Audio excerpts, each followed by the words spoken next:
you guys Very smart and very modern. They are John and Jim. That's all you need to know about me. Previously on John and Jim. Padres just sent out a tweet for the first time in like a month.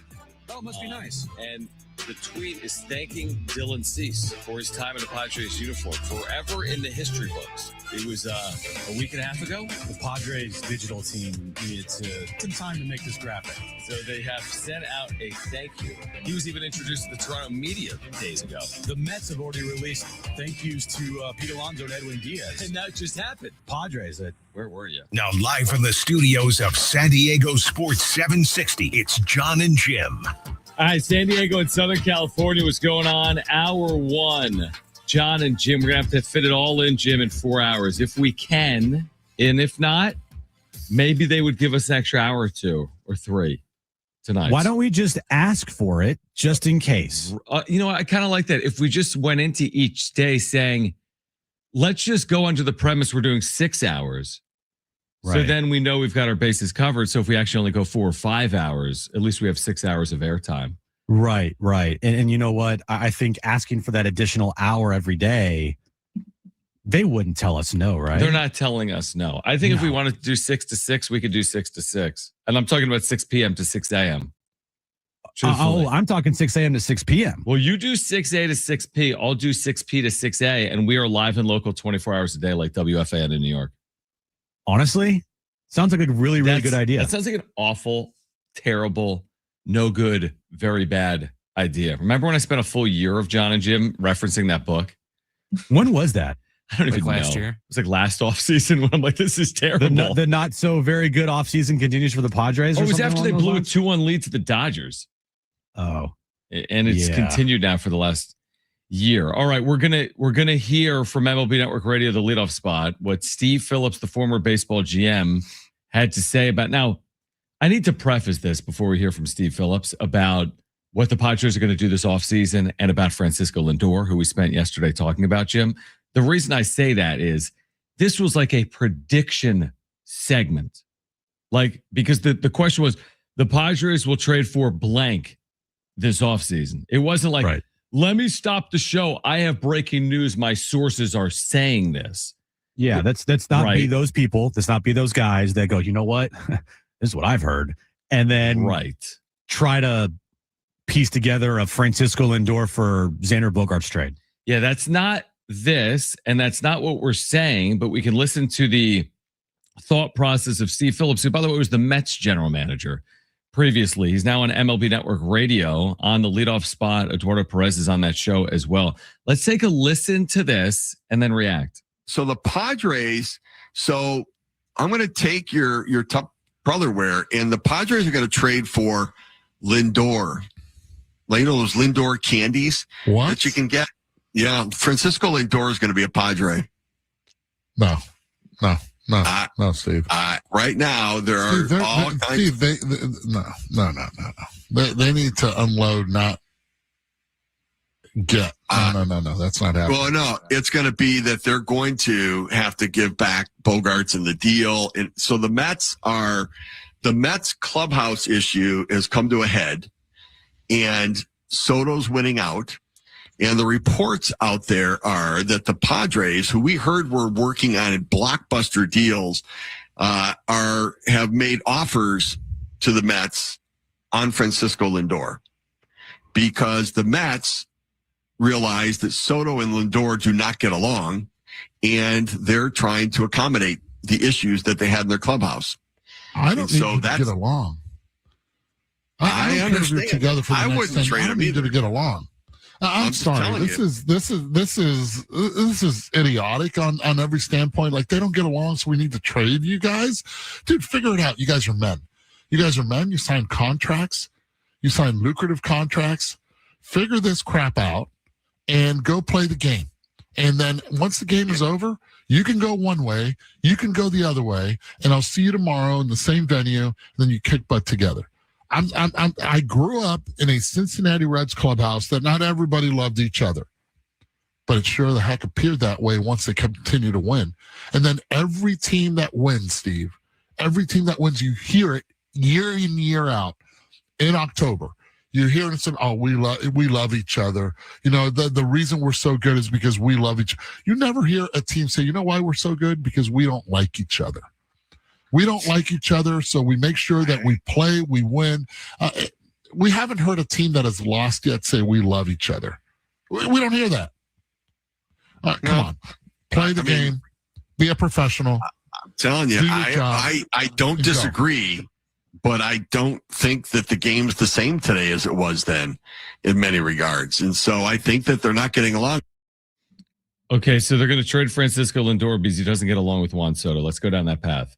Then aren't they going to trade all the Padres that don't get along with all the Padres because have there not been clubhouse issues here as well in recent history? There's been clubhouse issues with every team. There's good teams just make it apparent, make it so those things don't get out into the public or they don't get out of that clubhouse. They stay inside that clubhouse. But if you think that everybody gets along, they don't. Even on winning teams, not everybody gets along. A lot of players, a lot of personalities, a lot of dynamics, a lot of money. I can guarantee there's a lot of players in there. It's not like a group of 5 guys. It's a group of, 26 plus coaching staff plus taxis, whatever it is, right? Like different walks of life, different parts of the world, right? Yeah. I mean, it's 100%. It's a dynamic. You're right. Right. So I look at it, and I said this yesterday. And thank you to Eduardo Perez for saying it as well. Like, it doesn't make any sense. Yep. It's borderline on the Mets side, completely idiotic. Not borderline. It 100% is idiotic from the Mets standpoint. If this trade actually went through, John, look. What would the trade be? Who the hell knows? Well, Mason Miller and Xander Bogaerts for Francisco Lindor. I think that this is a fabricated. Somebody heard something, and it, like we've talked about. Someone heard something, someone said something, and it mushroom cloud. Yeah, it just became a giant mushroom. It just. All of a sudden, you're like, wait, what? Right. Have you ever seen those things where they have like a line of people? Whisper down the lane or line, kind of. Yeah, whisper down the line and then see if the last person at the line gets... Never.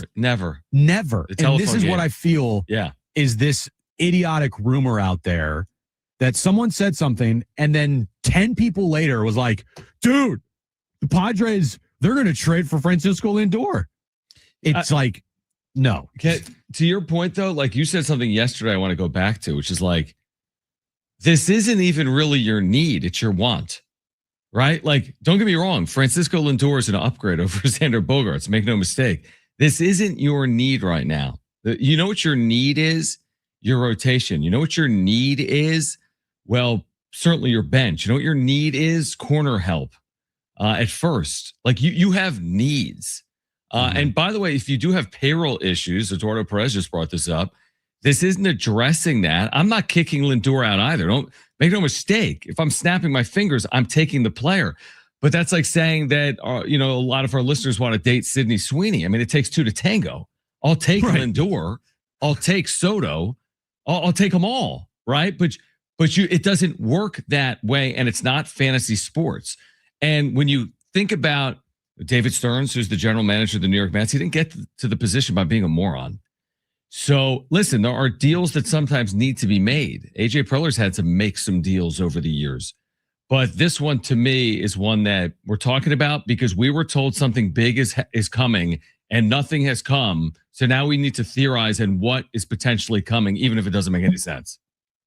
Yeah, I can't even fathom from the Mets side if they were to make that deal and they got Bogaerts in return and whatever else along with Bogaerts for Francisco Lindor. How would you spin that if you're the Mets? How? He was a clubhouse cancer. You're not. I mean, would they really come out and say that Francisco Lindor? No, but the Post would. You know what I mean? Like it could. Of course, would be said. Yeah. Or they might blame Soto or something along those lines, right? Right. But I mean, it must be really slow out there for someone to come up with this rumor. Because, I mean, the fact that it's like they have rotation issues and they need to still figure out, some money with like potentially Jay Cronenworth. Like, I would love to see AJ Preller this come across his desk and what, like, if I gave him truth serum, what he would say. I'm sure they probably have talked to the Mets. I'm sure they probably talked to everybody. Sure. Yeah. I'm sure they've talked to the Pirates about Paul Skeens, because that's who AJ Preller is. He talks to everybody, and everybody gets annoyed with him because all he does is talk about every single untouchable player out there. Just like I'm sure teams are calling about Fernando Tatis Jr., right? Yeah, I mean, does it even solve your issue? Like, no. Again, like if you snapped your fingers and Francisco Lindor was on the San Diego Padres, you know what people are going to tell me? They're back, or this was the missing piece. And I'd be like, no, it's not. We've gone down this path before. I was told before Xander Bogaerts was the missing piece, and Manny Machado was the difference, and Fernando Tatis Jr. and it's Blake Snell and it's Joe Musgrove and it's Yu Darvish. You need so much to compete at the level that we're talking about, which is getting to the postseason, then winning in the postseason. I'm taking Lindor, make no mistake, but like I need to be honest with our listeners, and I'm not going to go sell them on something that I don't believe is feasible, which is this specific trade. Imagine being at Citi Field when they introduced Xander Bogaerts. Oh, seriously, imagine being at Citi Field when they introduce Xander Bogaerts for Francisco Lindor. Pitchforks, and that stadium is going to be... That's not your need, New York. You see, like you have needs too. That's it. We haven't even talked about the Mets needs. We're talking about the Padres needs. We don't care what the Mets needs. But neither of these, this trade doesn't solve the issues for the clubs. No. Is basically the point. Now, it's an upgrade and a massive one for San Diego. There is a world where you could attach pieces to Xander Bogaerts, of course, in a trade. I find it very hypothetical. For whatever reason, nobody considers no trade clauses, by the way. Like, yeah, sure, whatever. Yeah, I put this in my contract just because, but you know what? If I could go to be a New York Met, all good. Or if I could go and be a San Diego Padre, all good. So there's just so many holes that can be punched in this theoretical trade. Listen, I'm not saying the Padres don't make a big move this offseason. Maybe they do. I just don't think it's this. I know for a fact this team would love to get out underneath the Xander Bogaerts contract, but it to get out underneath the Xander Bogaerts contract to then bring over another contract that costs more than Xander Bogaerts, albeit he is a far exceptional better player than Xander, so you could potentially live with it. Right. I just don't understand how that would work. I just don't. Like, and we're the trade guys. We've spent off seasons theorizing on trades. I mean, I know, and we've probably led people down paths like, hey, we think something like this makes sense. We didn't discount the possibility of Juan Soto being traded. We may have disagreed with the idea of it, right? But we didn't say like, trust us, he is not being traded. Trust us. No, we didn't say that. Yeah. And by the way, trust me, I'd prefer, to your point, to trade Xander Bogaerts, but I'm not the one that signed him to a $280 million unmovable anvil. Right. And everybody's an insider until they're not, right? Everybody knows something until they don't. And they can say they know something, but they probably don't know jack squat. It's now mushroom clouded into the point where people are legitimately thinking that the Padres are going to trade for Francisco Lindor. I want to hear from, is there anyone listening right now that thinks this is a reality? That this is a reality, that Francisco Lindor is going to end up as a Padre this winter. 877-767-4760 or text us 70470. Start it with the word team. More on this conversation on the other side. Greg Camarillo, the former NFL wide receiver, joins us every Friday. He'll join us coming up at 4:30. We'll talk about this weekend, a huge one in the NFL. Stay with us, John and Jim, San Diego Sports 760 and live on the iHeartRadio app.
All right, John and Jim, San Diego Sports 760. All right, people want to weigh in on Francisco Lindor. When's the introductory press conference, Jim? Did you say it was Monday or was it Sunday?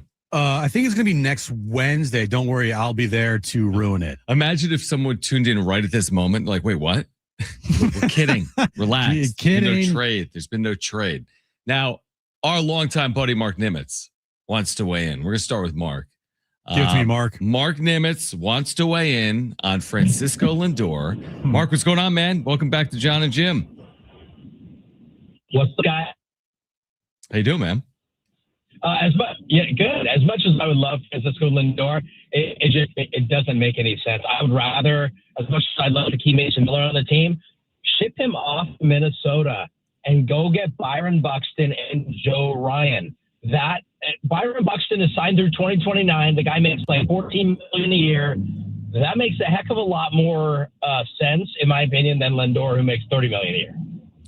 Mark, appreciate you, my friend. Now, Buxton traditionally has been in center. I guess you could put him in left. You could add a Joe Ryan, which is interesting. Well, who would you? But like, then my question would be then, what would you have to trade to get those two players? Because it ain't going to be Bogarts. Fair. I mean, yeah. I mean, he went down the path of Mason Miller right there, right? Yeah, I mean, Mason Miller has been another name that's been talked about because, I mean, of course, right? Everybody's being talked about here. Well, what about the belief that, and I mean, I don't think the Padres feel this way, but like you've got an elite closer, but do you have a staff that's going to get you the ball to your elite closer? No, at this point you don't. That's always a concern. Yeah. But you just traded heaven and earth. You traded Leo DeVries. You did. You traded pretty much not all your top prospects, but I mean, you go back and you look at all the prospects they traded last year. Now, again, we don't know if any of these prospects will turn into anything. Right. We don't even know if Leo DeVries will turn into anything. Of course not. But what do you have to trade with? Like what else in your system is like, well, he's really coveted. Well, I mean, Mark texted us because we're buddies, all of us. And he said Miller, Cronenworth. I think Cronenworth has value. I'm not going to discount Cronenworth. He throws in Campy. Maybe that's a joke. Maybe not. I do believe Luis Campusano could use a change of scenery just in general. He's a backup catcher, bro. No, but I'm not saying in a deal like this. I am saying in general, he could use a change of scenery. Mason Miller and Jay Cronenworth. Of course, Mason Miller has tons of value. He's controllable. He doesn't make a lot of money. And I think Jay Cronenworth has value as well. I don't know what the Twins' goals are or aspirations for 2026 and beyond. Why would Mason Miller make sense for the Twins? A lot of this, I mean, I'm thinking about it, and it's just a lot of like, I don't know, that doesn't make much sense. Again, like something needs to happen because this is what happens when nothing happens, right? Mm-hmm. When nothing happens and we have to go off of rumors of blockbuster moves incoming and Preller's about to go big and all of these speculative rumors. When nothing happens, you get this.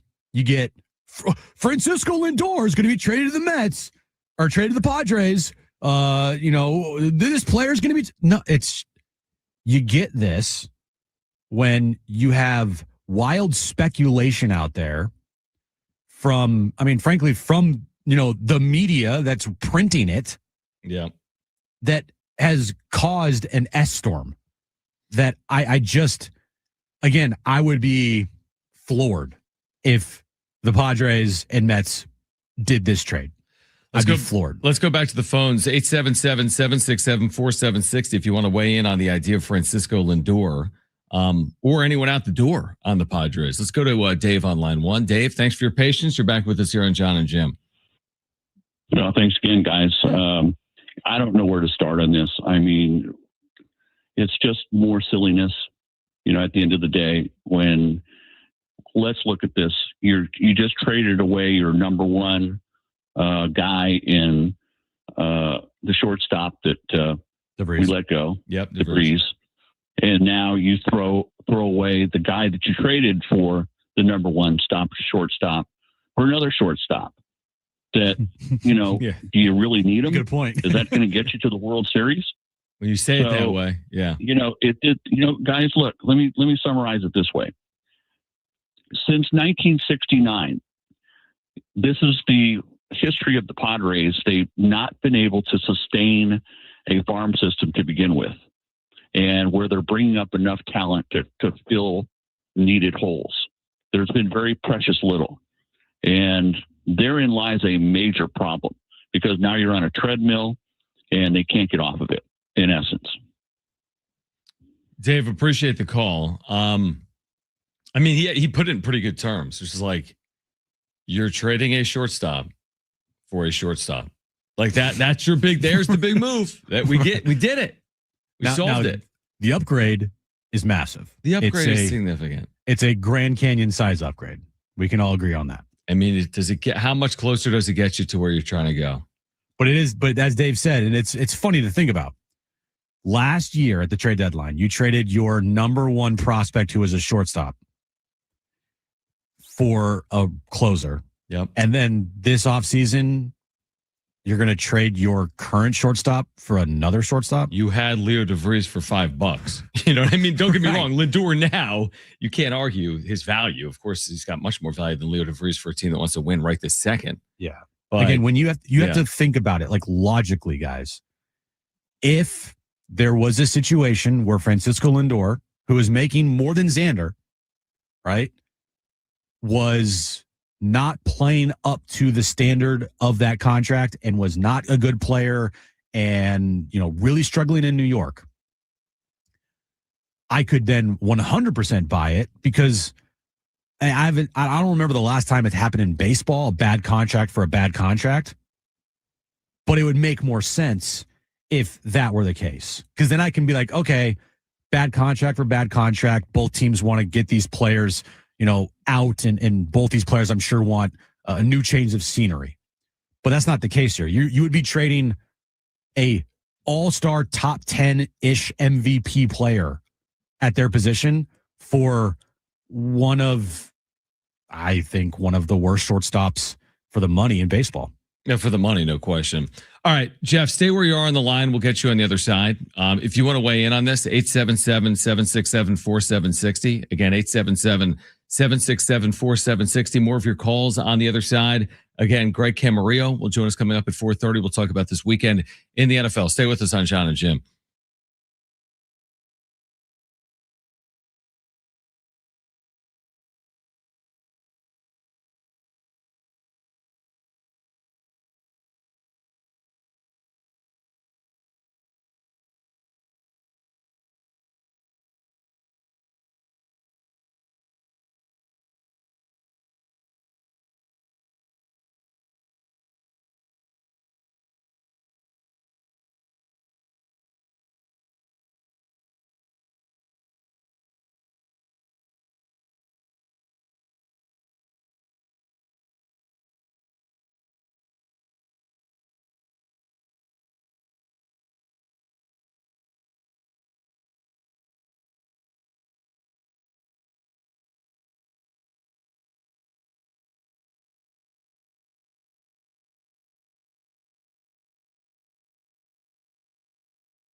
This update is brought to you by Taco Bell. We'll start with college football. Former Michigan head coach Sharon Moore officially was charged with stalking and home invasion. He'll be released from jail on a $25,000 bond. Another college football news. This will be the final year of the LA Bowl as it joins the Bahamas Bowl as the latest bowls to be canceled this bowl season. Taco Bell's Lux Cravings box gives you decadent options. $5 gets you fan favorites, $7 gets you the fancy stuff, and $9 sends you on a journey of flavor exploration. Get yours at participating stores for a limited time. Prices and participation may vary. Drinks exclude freezes, taxes extra. All right, let's go back to the phones. If you have an opinion on what the Padres should do this offseason, and I think a lot of people do, we'd love to hear from you. 877-767-4760. Do you think it will involve Francisco Lindor? Trade Jake Cronenworth for Aaron Judge. Ooh. Well, what about Musgrove for Skeens? I like that. Former Pirate, right? Yeah. That'd be nice. That. And shoot, Skeens pitched the Mountain West at Air Force. Perfect. Win-win. Awesome. 877-767-4760. Let's go to Jeff, our buddy Jeff, with us here on John and Jim. Jeff, how are you, man? Hey, what's going on? Is there a little ticker right now above the lower third that has my name and title? Yes. Executive designer. Okay, cool. Yeah, Yes. it will Cool. soon. Don't worry. Copyrighted. Nice. The Lindor Xander thing, I'm sorry, that's dumb. However, I do think, given like every bad thing that's happened this offseason, think about kind of where we are right now. There's not a whole lot of good to talk about. Yeah. Right. What better way to kind of wash that away than for AJ to do something nuts? I don't think it's going to be Lindor or Xander, but if you're a potential buyer and from the Seidler point of view, selling, if AJ just pulls off something crazy like it's Acuna from the Braves or something, then all eyes are on San Diego again. So maybe think of it from that point of view rather than sort of a baseball roster perspective. It's interesting, Jeff. Good call. Thanks, buddy. Appreciate it, man. I mean, here's my thing, though, and he brings a good point. I mean, everyone always wants something splashy, especially in San Diego with the Padres and Preller. But is it false hope right now? Like they have been splashy, they have been sexy, they've won deadlines and off seasons. But is our Magic 8 Ball telling us that right now? If we're using our head, that's an extremely likely outcome. I don't think it's. I don't know. I just don't see it. I just don't see that coming to fruition. I don't particularly see any big moves happening. I do think it's going to be status quo. I think this is all smoke. Could be wrong. Kind of hope I'm wrong. I'm not sitting here impatient. Like, why aren't you doing something? I'm sitting here saying, like, I just don't think that they're going to do something of this magnitude. And I think that, this is what happens when nothing happens and you have a general manager and the history of the general manager kind of being cuckoo and crazy and making deals at a 7-Eleven on his parents' phone or whatever. You know what I mean? Like this is what happens when you have a general manager on his final year of his contract, yet to have a contract extension in place, new manager, and rumors flying around because this is who AJ Preller is. He has created a reputation where every offseason and every trade deadline, we think this guy is going to go absolutely nuts.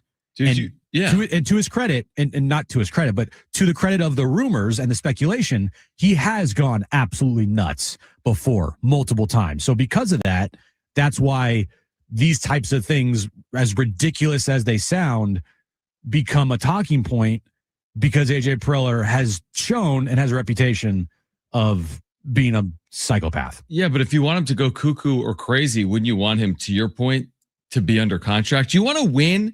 You want an organizational win? Sign him. Right. Extend his contract. You don't need to go trade for Ronald Acuna. You want an organizational win? Extend AJ Preller through 2028. It's the easiest thing in the world. Right. And if the holdup is on the Padres side, shame on them. If it's on Preller's side, I kind of get it because he's reading the tea leaves. The team's for sale. the budget's not going up.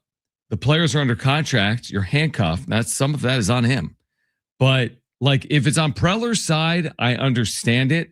If it's on the Padres side, it's inexcusable, in my opinion. I do think it's on Preller's side. I do. I think from everything that's being reported, and again, it feels like it's all just hearsay at this point. Yeah. It does seem as this is in Preller's court. The ball's in Preller's court. Mm-hmm. Would you agree with that? Like, I mean, it feels that way. Feels that way. But Kevin was with us this week, though, Jim, and I asked that specific question, and he didn't agree. Okay. Not that but just FYI, I don't think Kevin agrees with what we're saying regarding that. Yeah, and look, they might view this as, like Kevin says, like, why there's other pressing needs. Right? There's other pressing needs than giving AJ Preller a contract extension. And if there's some handshake agreement between both sides, like, oh yeah, we'll get it done. Just let me know. I got to work on other stuff, but like, we'll get it done. Okay. They don't operate like other, organizations operate. And a lot of times a handshake deal, you run the risk of things changing, right?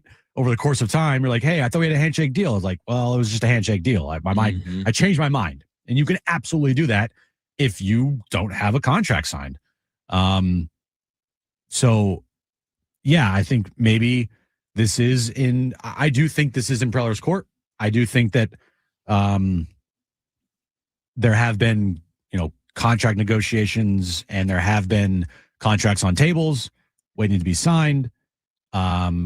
It's just maybe like, hey, I got to build a roster first, or I got to do other stuff first. Like, it's weird. I know it's very weird, but who the hell knows with Preller and the Padres? Everything's always weird with them. It's going to go from weird to concerning is what's going to happen, because there's going to be a date where his future is going to be in question, is what's going to happen. And also, if he's in the midst of the final year of a deal, is he able to make these big swings? These are constant conversations we've had over the years. And by and large, he's been able to make the big swings, even when he's had more security or less security with his job. Right. So, like, to everyone's point, say, hold on, we're exploring a sale as a franchise. Our GM is under contract for 10 months. Give him the keys, whatever. I mean, you're talking about crazy impacts on the financials of the San Diego Padres if you are to, trade away or trade for Francisco Lindor or trade away Xander Bogaerts or any combination. You're talking about tens of millions of dollars one way and tens of millions of dollars another. I don't know if it's a straight wash. We'd have to look at the actual deals to see if it is. So again, the more I talk about it with you and the more it's speculated on, the more I don't foresee it. And we're not even talking about the Mets side of this. I'm seeing people in the chat, maybe they're even Mets fans, like, Bogaerts would be a good addition to the Mets clubhouse. That's why you would make the trade of Francisco Lindor? This is the dumbest thing ever. That's insane. Like, oh, he's a good clubhouse guy. Yeah, but what about on the field? The guy can be the worst clubhouse guy ever. Is he going to have a 950 OPS and hit 45 bombs for me? That's all I care about. That's all fans should care about. Like, oh man, he's a really good guy in that clubhouse. They don't care about you. You shouldn't care about them other than what they do on the field. I mean, and by the way, here is, again, we're a year removed from Manny Machado saying, what is this, high school baseball? Right. When it comes to that type of what matters to a team. So I don't think the Padres are in the business of like improving their clubhouse. I think the Padres are in the business of improving their team. Right. And that's why I love Lindor. And if I'm the Mets, who've already had this horrific offseason by their fan standards, if you trade away Francisco Lindor and add Xander Bogaerts, dude, you have like lost the room. The room's already lost. Yep. But you've like lost everything in that. Now, again, they could do all kinds of moves. They have more resources than the San Diego Padres. But with resources, why am I trading for Xander Bogaerts? Doesn't make any sense. No, why would anybody want Xander? Has anyone watched Xander Bogaerts the last 3 years? And there's there's apologists, man, all over the city. Oh, I know. There's apologists everywhere in this town. I'll tell you what, if you're unbiased or objective on it, there is no world where Xander Bogaerts should be traded for. That's how I felt when I saw Dylan Cease sign a 7-year, $210 million contract. Like, did the Blue Jays actually watch Dylan Cease pitch? Not saying he's an awful pitcher, but he's not a 7-year, $210 million pitcher. Sorry. Like, are we taking crazy pills? Are we watching the same thing here? Yeah. It's just like, oh, Fernando had a great season. What are you talking about? Like, oh, Xander was. What are you talking about? No, stop. They need to be better. Like, get your head out of your you-know-wheres and realize that this should not be something that's acceptable for the money that they're being paid. Like yes, they need to be better. It's okay to say that. It's okay to want more from your highest paid players, guys. It's okay. This idea from like David in the chat, he's like, how hard is it to understand it won't be a 1-for-1 swap? Even more of a reason that it doesn't make sense. So you're going to bring in Lindor, your big missing piece, and you're going to trade away other pieces that then are holes you need to fill? Right. And add payroll potentially because I just don't see it on either side, truthfully. I wish I did. Maybe I've got blinders on. Someone show us what we're missing. 877-767-4760. 877-767-4760. Much more on this on the other side here until 6 p.m. Greg Camarillo on this weekend in the NFL at 4:30. Make it make sense. 877-767-4760 is John and Jim.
All right, John and Jim, make it make sense for us. Francisco Lindor to the Padres. Xander Bogaerts to the Mets. What are we missing? But John, it's not a 1-for-1 trade. But Jim, you don't get it. All right. 877-767-4760. Mike on line 1 wants to weigh in. Mike, you're on with John and Jim. Hey. What's up, man? Hello, guys. Thanks for taking my call. Yeah. I just want to ask one question and a comment. What makes you guys think that Lindor wants to come to the Padres? Now, does Lindor have a no trade clause, John? He does. Okay, so that will complicate things immensely then. So my only guess would be this other rumor that Lindor and Soto don't get along. So he'd be willing. Okay, well, there's a possibility there.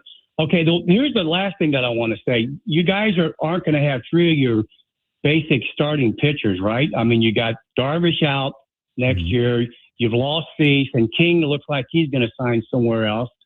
That's all true, right? Well, we'll see what happens with Michael King, but probably yes. Are you a Padres fan, Mike? Here's the thing. Or a Mets fan? Well, here's the thing that I want to say. Yeah. And until we get starting pitcher, we're just barking at shadows. Yeah, that's good. That's a great point. So exactly, you're going to spend that's a great point by Mike. There's the summary. You're going to spend your offseason trading for Francisco Lindor when your rotation is in shambles. And by doing this, you're barking at shadows. You're barking at things that don't exist. That's your big offseason. I mean, don't get me wrong. I'm excited to buy the jersey too. I want to see him here on opening. You know what I mean? Like if you could just do it, of course. Everyone wants Francisco Lindor. All of the teams would want him. He's great. It'd be putting a Band-Aid on a leak while the ship is still sinking. Yeah, I mean, Lindor's not going to be pitching on opening day, I don't think, if they make the trade. No. You know, so I don't. And of course, he's an upgrade. That's not the conversation. Nobody's saying, hey, is Francisco Lindor an upgrade on Xander Bogaerts? Yeah, he is. Think? That's the problem for the Mets. You know, right? He's really good. Like they've crunched the numbers too. They've got Baseball Reference. I'm just imagining what New York fans and New York media, how they would react if that trade amazing actually went through. Well, I have a feeling there's people in the East that are like, oh, he's got 2 titles. Remember him with the Red Sox? He was awesome. No, but no Mets fans say that, John. No Mets fans. Well, I was going to say, but you've missed the last 3 years. The Mets fans they know ball. All right, they know that Xander Bogaerts is awful, and trading away Francisco Lindor, who has been really the heartbeat of the Mets team for the last however many years, to lose Edwin Diaz and to lose Pete Alonso, to then trade away the quote unquote heartbeat of your team for a guy that sucks in Xander. Because him and Soto don't get along. Yeah, that makes sense. That makes total sense. And we're certain he's going to get along with everyone here, right? Everything's going to be swimmingly beautiful. Right. And then the narrative of Juan Soto's a clubhouse cancer just continues. Now, that is the narrative, certainly in New York. With the Mets. Posts. I mean, it's hard to say that it's hard to get mad at Juan Soto when the guy is literally putting up Hall of Fame numbers. You want to trade Xander Bogaerts for someone? Trade him for Juan Soto. Yeah, bring him back here. I'm sure Manny would love that. Yeah, exactly. So again, make it make sense. I mean, what are we missing here? If I'm AJ Preller, I said this yesterday, I'm worrying about the holes on my roster. I'm not worrying about the splashy move. I'm not worrying about trying to go big. Yeah, no. And that's what makes it interesting to me, that this idea that they're going to go big and the Juan Soto trade pales in comparison to what they're working up. Okay. Or why don't you just address your needs? Right. Go out and be in the rumor mill for starting pitching. like be heavily rumored to go trade for some elite starting pitching instead of Francisco Lindor. Where did the report come? Was it John Heyman that said the Padres are, again, I put nothing to it because I think they listen on everyone. It was John Heyman that said the Padres are listening on Mason Miller and Nick Pivetta. Right. But the asking price is extremely steep. Of course it is. That's what AJ Preller does. It should be steep. And by the way, this is what happens when you have a leaky organization, or at least when, AJ Preller talks about everybody. Yep. Eventually, it's going to get out that you're talking about everybody. regardless of how serious this is. If you're the type of general manager, which AJ Preller is, who picks up the phone and talks about everybody, well, then this stuff's going to get out. And this is what happens. I agree. You get John Heyman saying the Padres are listening on Mason Miller. He's probably and right. Nick Pivetta. He probably is right. Yeah. But you know what? That doesn't even, I would give it a less than 2% chance of happening. I mean, the Mason Miller thing would be perplexing. It hasn't been long since they made the acquisition. I get it. Things change. Mm-hmm. Needs change. I mean, the team is for sale now, for example. Right, yeah. The Pivetta thing, as crazy as it sounds, wouldn't be as shocking to me because he's gone at the end of 2026. Now, who provides more value? Pivetta. He's a starter. I would probably wait out until the trade deadline for that one. Me too. Because, look, if you guys stink, but Pivetta still if he's still good and he puts up another year like he did last year or another first half, mm-hmm. you could get a pretty sizable return for Pivetta at the deadline. Mm-hmm. So I would wait off on that. That makes no sense to trade him now. Why would you do that? What? I mean, the only advantage to now as opposed to later is just maximizing your return because 1 year of Pivetta theoretically is more than the rental of Pivetta of 2 months. But doesn't it? None of these things make sense. The only thing that makes sense is the Padres are shopping, or are shopping Jake Cronenworth heavily. Go trade Jake Cronenworth for pitching. This isn't hard. Well, it might be hard but apparently he has value. We've been told over and over again. I'm not saying just Jake Cronenworth, but go include Jake Cronenworth in a package of players that returns you not an ace in return, but some type of mid-tier to frontline starting pitcher. But at the same time, we might say he has value, and other people might say he has value. But does he? But does he? We don't know that until we find out what his true value is. Right? Fair. Because teams could view him as kind of how I view him, which is he's just kind of average, but he's getting paid $11 million a year. And do I want to give a guy that's who just averaged $11 million a year who can't hit lefties? Well, when you put it like that, I wouldn't sell it like that if I was Preller. Obviously not, but I'm just saying that's how I kind of view Jake.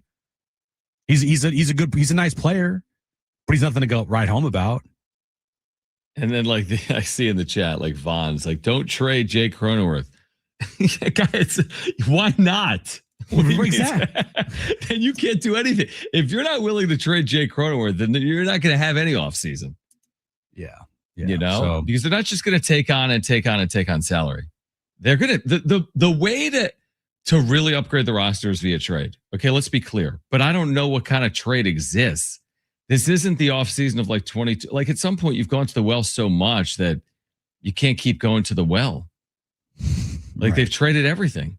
And all their other contracts are so bad and so long that you can't trade them. And the last time that they traded kind of everything, they had to wait a little bit before they could, recoup that talent pool in the minors, and then they traded it all away the following year. Yeah, I know. You need to usually wait a year or 18 months. It's only been 6 months. They probably need another 6 months before they can do something like that. All right, more on this on the other side. Again, Greg Camarillo will join us. We'll talk about the NFL coming up at 4:30. Is a big trade involving the Padres in the works? Make it make sense. 877-767-4760. Hour 2, John and Jim, San Diego Sports 760 next.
All right, this update's brought to you by Taco Bell. College football news of the day.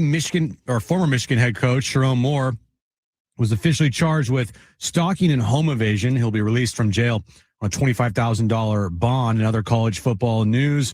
This will be the final year for the LA Bowl as it joins the Bahamas Bowl as the latest bowls to be canceled. Taco Bell's Lux Cravings box gives you decadent options. $5 gets you fan favorites, $7 gets you the fancy stuff, and $9 sends you on a journey of flavor exploration. Get yours at participating stores for a limited time. Prices and participation may vary. Drinks exclude freezes, taxes extra. It's John and Jim. Let's face it, in your particular field, you're the top minds. Your favorite pair. Interesting job you guys have. Very smart and very modern. They are John and Jim. What do you need to know about me? Previously on John and Jim. Padres just sent out a tweet for the first time in like a month. Oh, it must be nice. And the tweet is thanking Dylan Cease for his time in the Padres uniform forever in the history books. It was a week and a half ago. The Padres digital team needed some time to make this graphic. So they have sent out a thank you. He was even introduced to the Toronto media days ago. The Mets have already released thank yous to Pete Alonso and Edwin Diaz. And that just happened. Padres. Where were you? Now live from the studios of San Diego Sports 760, it's John and Jim. All right, San Diego and Southern California, what's going on? This is hour 2 of John and Jim. Here until 6 p.m., we've got Greg Camarillo on the show, the NFL wide receiver, former NFL wide receiver. He will join us coming up at 4:30. We're reacting to the speculation and chatter and rumor mill involving the San Diego Padres and their offseason. I think the speculation started with Kevin Acey's reporting that what the Padres are working on could make the Juan Soto deal look small. And from there, everyone's just run with it. Oh, Lindor. I've heard Lindor. I've heard Bogarts, So that's what we're reacting to. And we'll continue to take your calls if you have an interest in talking about it. What should the Padres be thinking about this offseason? What should they be working on? 877-767-4760. That's 877-767-4760. They should be trying to get Aaron Judge or Bryce Harper or another player that just wouldn't make any sense. Go take on more like 14-year deals and go acquire players that you don't have the capital to acquire. Yes. Those would be the moves that I would love to see. Listen, if they wanted Aaron Judge, they could have signed him at the winter meetings. And they did want him. They offered Aaron Judge more than Aaron Judge is making. But I feel like the ship has sailed on the Peter Seidler regime. Like the carefree spending days seem over since they've signed Ty Adcock and Dyson Acosta. Like the carefree days, man, those were good days. But it doesn't seem like those days still exist. It's like they've gone from eating lobster and now we're like on a ramen noodle diet. Honestly, it's like I've been listening to a lot of I don't know if you I've been listening to podcasts on money. Because really? Yeah, because I'm in my midlife, I don't know what I'm supposed to do.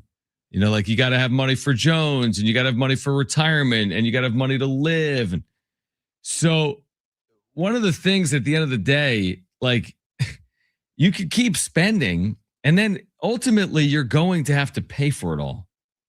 This has become an issue for the Padres the last 3 off seasons. Look at their moves. Mm-hmm. Every offseason is the same thing. Oh, we got Nick Pivetta for $1 million. We signed a player to a 4-year deal, but it's actually a series of 4 one-year options. Right. You know what I mean? They have to get creative because they look at their credit card bill at the end of every month. We don't have the money that we had 3 years ago. If you guys remember Michael King, they had to go to arbitration with him, or at least get to the point of going to arbitration because they couldn't figure out something, and they had to fall on a weird 1 year, $1 million, but next year I don't know, just some weird thing. That's right. Remember that? Yes. What other? There's been some relievers that have been like that, right? The Suarez deal was. Suarez had 7 opt-outs. I had no idea what the. Yeah. Yeah. There will be one. I promise you this. There will be a move this offseason that involves the most confusing contract in baseball history and the Padres. It'll be they'll sign a pitcher to a 7-year deal that has an opt-out after year 1. Something like that is coming this all. That's basically the Pivetta deal. 4 years, 54. No, it's not. It's a 2-year deal. And he's opting out. As long as he's healthy, Nick Pivetta is going to opt out at the end of the year. So anyway, there's that. And there's a lot there. And I'm not expecting anything imminently. I'm not expecting anything in general, truthfully. Certainly not until January. In terms of the next like sizable something involving the Padres. If I'm John Seidler, go sign AJ Preller. Worry about that right now. Yeah, I think the next moves are going to come mid-January to mid-February. February leading into, spring training, pitchers and catchers. Yeah, and WBC, which is going to, right. I don't even know when that's played, but certainly. And it's going to be random. It's going to be some random moves. It's like, what? Yeah. Like the WBC, I'm assuming is played in February. I don't know if that's accurate or is it March? No, I think it's in March. Okay. I'm just curious about the schedule for that. That makes sense. March makes sense. Yeah. But that means, it starts like March 6th. So, it's going to be a weird offseason and a weird start to the season. You mentioned in your updates, obviously, the updates to Sharon Moore. Yeah. Man, what a week. What a surreal scene today. Right, like, he was talking about the Citrus Bowl Monday. And then he's in a courtroom, handcuffed. He wasn't even in that courtroom because he was in that padded cell. He was literally in a padded cell. He was in a padded cell wearing a white jumpsuit in handcuffs, like for the world to see because this thing got broadcasted live. Yep. Like anybody could have gone and watched it. And the judge is reading off basically like what he's being charged with. Like, what is happening? It was now you've mentioned it, right? He has been released. Is that right? He was granted release on $25,000 bond with a series of conditions. I don't know if he's been fully released. My guess is, $25,000 you could probably, I don't know, but he certainly has the money.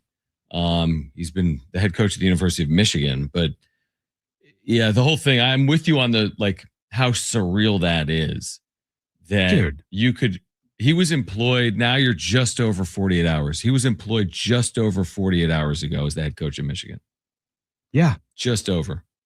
And now he's in a padded cell. Yeah. He was actually in a, and again, like I said this yesterday, like there's definitely a mental health element of this where it's like, there's so much, there's all this piling on. Of course. How could there not be? It's like, how could you put yourself in this situation?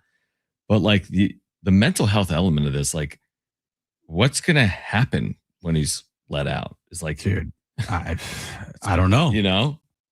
I have no idea. There's probably a lot more to the story than we don't know. We know. Mm-hmm.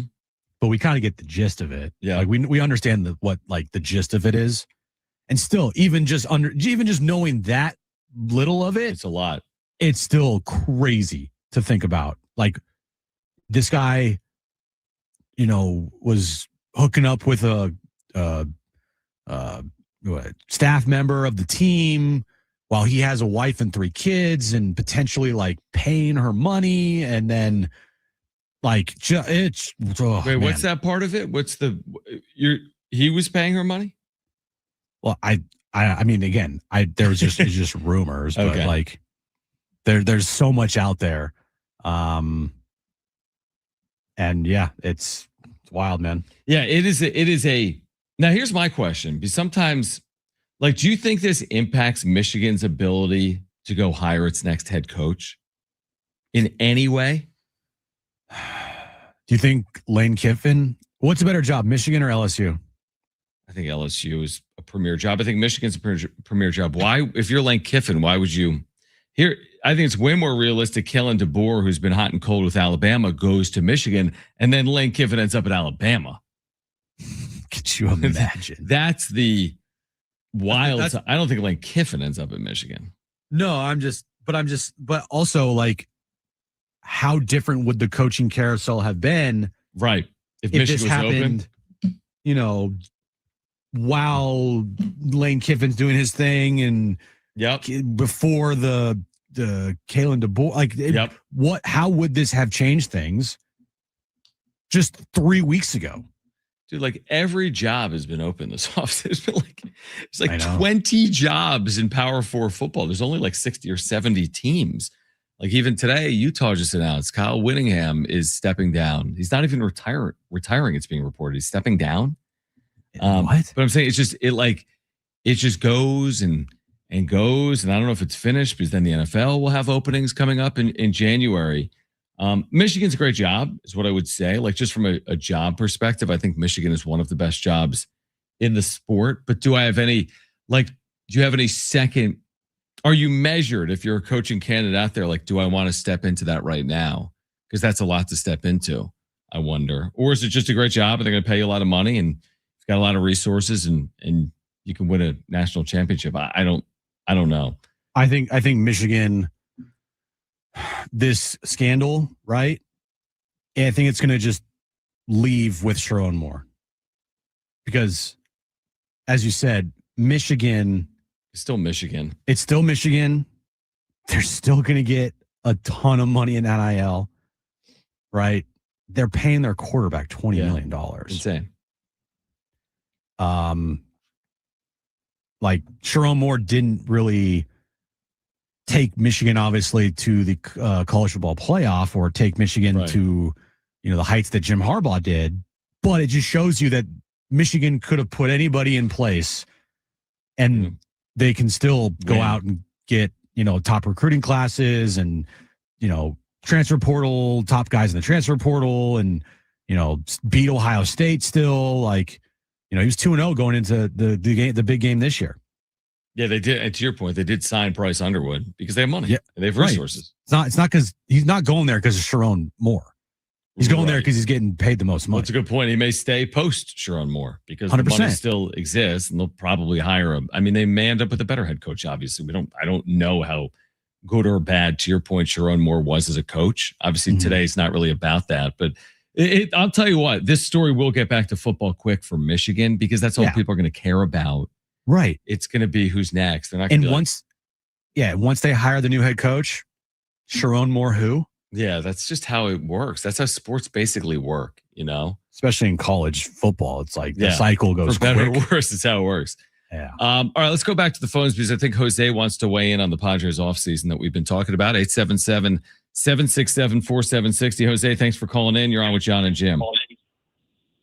Yeah, of course. About the situation about Pivetta and Miller. Yeah. I think it makes sense in an extent, especially Pivetta. I think his value is at an all-time high right now. He still has a year left, and I think he's way more valuable than maybe in a trade deadline. I think it makes sense because with the return, you could probably get some cheap, solid back-end starters, and with Pivetta, and you also dump Pivetta's salary, which is which spikes up to $20 million, and probably that could help with free agency. Probably get someone more expensive, like who knows, a Tetsuya Imai, or like maybe a Merrill Kelly, Zach Gallen. These kind of front starters, and it gives us more depth in a way. With Mason Miller, obviously, he's the best closer in the league. He's controllable. His value is so high up. So I do see what Preller is doing here, and I do think it's honestly, I see why he is shopping mainly those two. It's very, it makes sense in my opinion, and especially with Pivetta's case, he's 1 year, he's definitely going to opt out next year for sure. So, depth wise, I think that helps. And then with the whole Lindor stuff, I'm not buying it, but it would be great. One can only dream. But yeah, one can only dream. My opinion. Yeah, I mean, it's a proverbial, and thank you, Jose. It's an absolute home run. You talk about what they've done amazingly well is they've added star power. They have marketable players. Francisco Lindor would be right in line with them. But that's great. That's great. But is that really going to happen? Is that realistic? We could talk about what Jose had to say about Nick Pivetta on the other side. Like, do you move Pivetta for return and payroll relief? And can that actually make you better in 2026? We are here. I don't know how, but okay. 877-767-4760. We're here until 6 p.m. We've got some giveaways for you today as well that we'll tell you about on the other side. Stay with us, John and Jim, San Diego Sports 760 live on the iHeartRadio app.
All right, John and Jim, San Diego Sports 760. Greg Camarillo on the show coming up at 4:30. We have Aztec tickets for Wednesday night against the Air Force. We'll give those away coming up in the 4 o'clock hour as well. So be listening for Aztec men's basketball tickets that were given away on in the 4 o'clock hour for next Wednesday night. So Jose went down the path of, I'm paraphrasing, I could entertain trading Nick Pivetta. He's only under contract for 1 year. He makes $22 million a year, and you're selling high.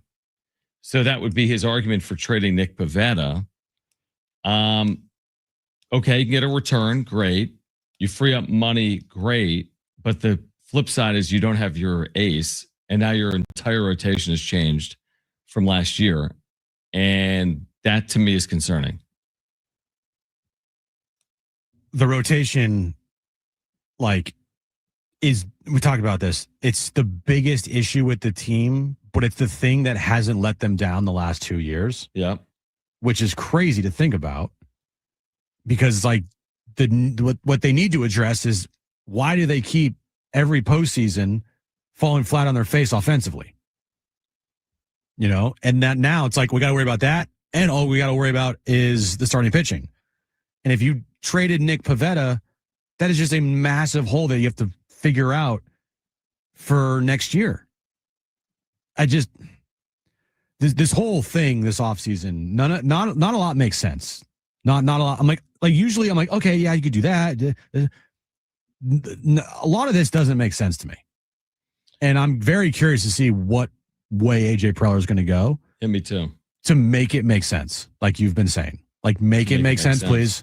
That'd be awesome. Yeah, it's a really good point. I mean, listen, the guy will entertain options. I mean, he is creative. I'm sure there are a number of things he can do and probably ultimately will do this offseason. But I don't know how much better he's going to be able to make the team. And I do think at the end of the day, that's a fair thing. How much improvement can be had from last year to this year when you don't have Michael King and you don't have Dylan Cease right off the top, right? And other pieces too. So it's right. It feels like you're starting from a deficit. Can you get back to where you were? You have a new manager for whatever that's worth, right? I know Kevin wrote about Greg Stammen today. Really propped him up today. Yeah. Greg Stammen's got a lot of proving to do, and Mike Schilt, whether you like him or not, we weren't exactly in love with him as a manager. The proof, though, was in the wins, and he won 90-plus games twice here. So, yeah, I don't know, man. I go back to how we felt in 2024 after the Soto trade, how good that team was in 2024, the 93 wins, and you felt so good. That Atlanta wildcard series and the start of that Dodgers series, the Padres were among the best teams in the sport in that exact moment. Fell flat, completely flat on their faces, and it's like they haven't gotten up yet. Yes, they were fine last year. Yes, they made the postseason. Same result, though, worse result. And I don't know. I feel like they were really close in 2024, and I feel like they're just slipping a little further away over the last 18 months. I think the farther we get away from 2024, the more it's going to hurt for Padres fans, because that still does feel like the best chance, like the best shot. Mm-hmm. Right? It just all feels like that was the best shot, because now they don't have King, they don't have Cease, right? Their offense is not as good. They're all, older, and they had the Dodgers up 2-1. It's just like that felt like it was it, and they've gone backwards since. They've gone NLCS, DS, wild card. That's the direction of this franchise right now. CS, miss the postseason. DS, blow 2-1 lead, and then wild card round, losing 3 games. Right. It's you're going backwards as a team. Your core should not be going backwards, and you're not getting better. You're just kind of putting Band-Aids over spots here and hoping that your core, finally shows up in the biggest moments. Remember that feeling when they signed Machado? We were going way back 7 years ago. That anything is possible feeling. Wow, the Padres are they're going to sit. They're going to sit at the big boy table. They're going to go for it here. Well, they have been at the big boy table. They have, but that feeling of optimism has changed for me. It's like They were on their way up, it felt like, and there's been ups and downs. Are they still on their way up with this ownership group that is exploring a sale with a core that, in 2019, Machado was a pup. And no longer is he, nor is Xander Bogaerts, nor is Yu Darvish, nor is Joe Musgrove. I mean, it feels like a lot has changed. And again, you're right. They've been at the big boy table. The expectations have risen significantly. And I just wonder if they can reach them. I wonder that too. I wonder if that has passed them by. I wonder if now it's just kind of like they're going to be struggling to make the postseason. Like, I don't feel. Does anybody feel confident at this moment in time that this team's going to be a postseason team next year again? No, they have a lot to answer. We've said that in the last couple of off seasons, but they'll likely be a playoff. I'd be very surprised if they weren't a playoff contender. They'll be competitive unless they all get injured. But I can't say right now that they're 100% a playoff team next year. No chance. No, I got to see it. I can't say that definitively. There's no way. There's too many questions with this team. I mean, there's too many unknown variables. Like, you shouldn't be going into a season with your best players wondering if they're going to be this or that. Like, we know what you're going to get from Aaron Judge every year. We know what we're going to get from Ohtani, right? We know what we're going to get from Francisco Lindor. We know what we're going to get from Juan Soto. I have no idea what version of Fernando's going to show up next year. None. Good point. I don't know if Xander is going to actually stay healthy and be somewhat competent. I don't know. I don't know if Jackson Merrill is going to replicate closer to his rookie year or closer to last year. No idea. I have no clue if Nick Pivetta is going to replicate a year like last year, next year, or revert back to his, 4.5 or 4.15 ERA with the Red Sox. You have no idea what Joe's going to look like coming off Tommy John. None. I have no idea if Adrian Morejon is going to put together another lights out season in the bullpen like he did last year, because he's never done it before other than last season. No clue. Like when you say all those things out loud, there's so many variables there with so many key contributors of this team. There's no way I can put this team even close to the postseason right now. I can put them as competitive because they have talent, but I can't put them in the postseason. Yeah, I mean, I think we'll both reserve judgment because it's like the book's not written. 100%. So, it's not even close to be done yet. But we have to see, and you're right, and injuries will be potentially a factor like they are for all teams. But yeah, I mean, I get the skepticism. I certainly do. I really do. All right, more on the other side. Greg Camarillo coming up at 4:30. In addition, we have Aztec tickets for Wednesday night against Air Force at Viejas Arena to give away. We're here until 6. This is John and Jim, San Diego Sports 760, and live on the iHeartRadio app.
This update is brought to you by Taco Bell. We'll start with college football news today. Former Michigan head coach Sharon Moore officially charged with stalking and home evasion. His bond from jail was $25,000. Another college football news today. This will be the final year of the LA Bowl as it joins the Bahamas Bowl as the latest bowls to be canceled. Taco Bell's Lux Cravings box gives you decadent options. $5 gets you fan favorites, $7 gets you the fancy stuff, and $9 sends you on a journey of flavor exploration. Get yours at participating stores for a limited time. Prices and participation may vary. Drinks exclude freezes. Taxes extra. All right, Greg Camarillo is going to join us coming up at 4:30. We'll get into this weekend in the NFL with Greg Camarillo. And coming up at 4:30, congrats to the Falcons on their big 29-28 win last night. What was your favorite moment from that game last night? When they scored their 29th point. Oh, wow. With their big 15-point fourth quarter. How did they score their 29th point?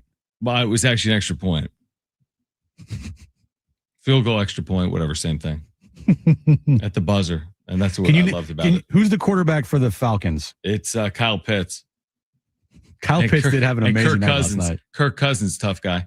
He actually won a primetime game. Way to go, Kirk. Yeah. I saw a note from last night. So Kyle Pitts had, I think, 150 yards and 3 touchdowns. And if you added up all of his fantasy points since he's been in the league, last night, he accumulated 7% of his total fantasy points over his entire career just last night alone. So you're saying he's been terrible? Correct.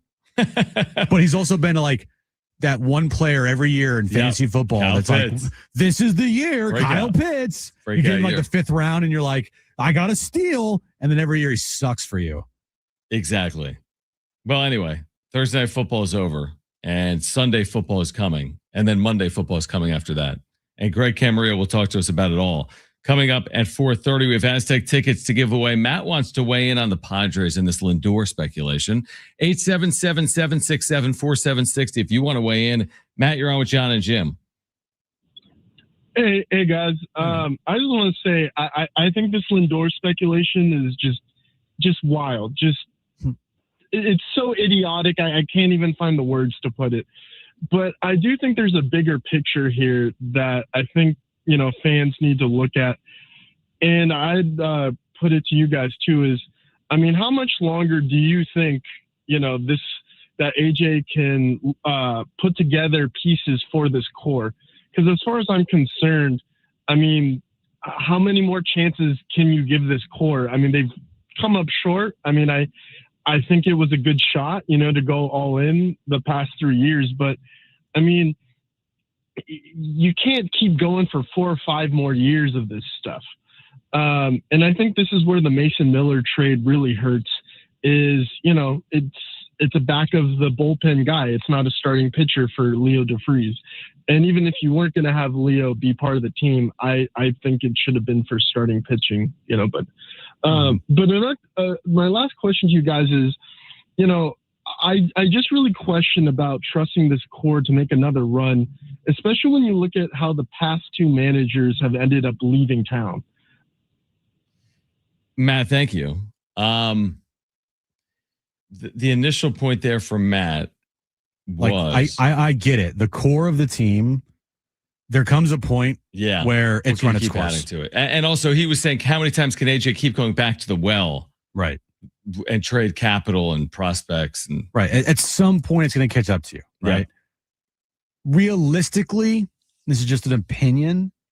The core that they currently have, I think, has 2 years left before you have to say, all right, this ain't working. Mm-hmm. And then you got to figure something else out. Right. Because Joe's contract's up, I believe, in a year or two, probably, I think it's 2 years. Yep. Vetta's gone. Xander stinks. Manny's, can't play every day anymore. Obviously, we saw what last year did to him. He was dead tired by the end of the year. No clue what Fernando Tatis is going to be offensively from year to year. Jackson Merrill, I like him a lot. I think if he was healthy last year, it could have been better. But still, got to stay healthy, and he's got to perform. Jake, blah, I give it 2 more years before whoever's the general manager of this team has to change course and say, this ain't working. How do you change course? Well, then we get into the conversation about Fernando Tatis Jr. And then you have to move Toddy. But yeah, that's a way to change course. I agree. That would be a sizable change. But this is like years from now. But what we're saying, but what you're saying is, correct me if I'm wrong, your code word for rebuild is change course.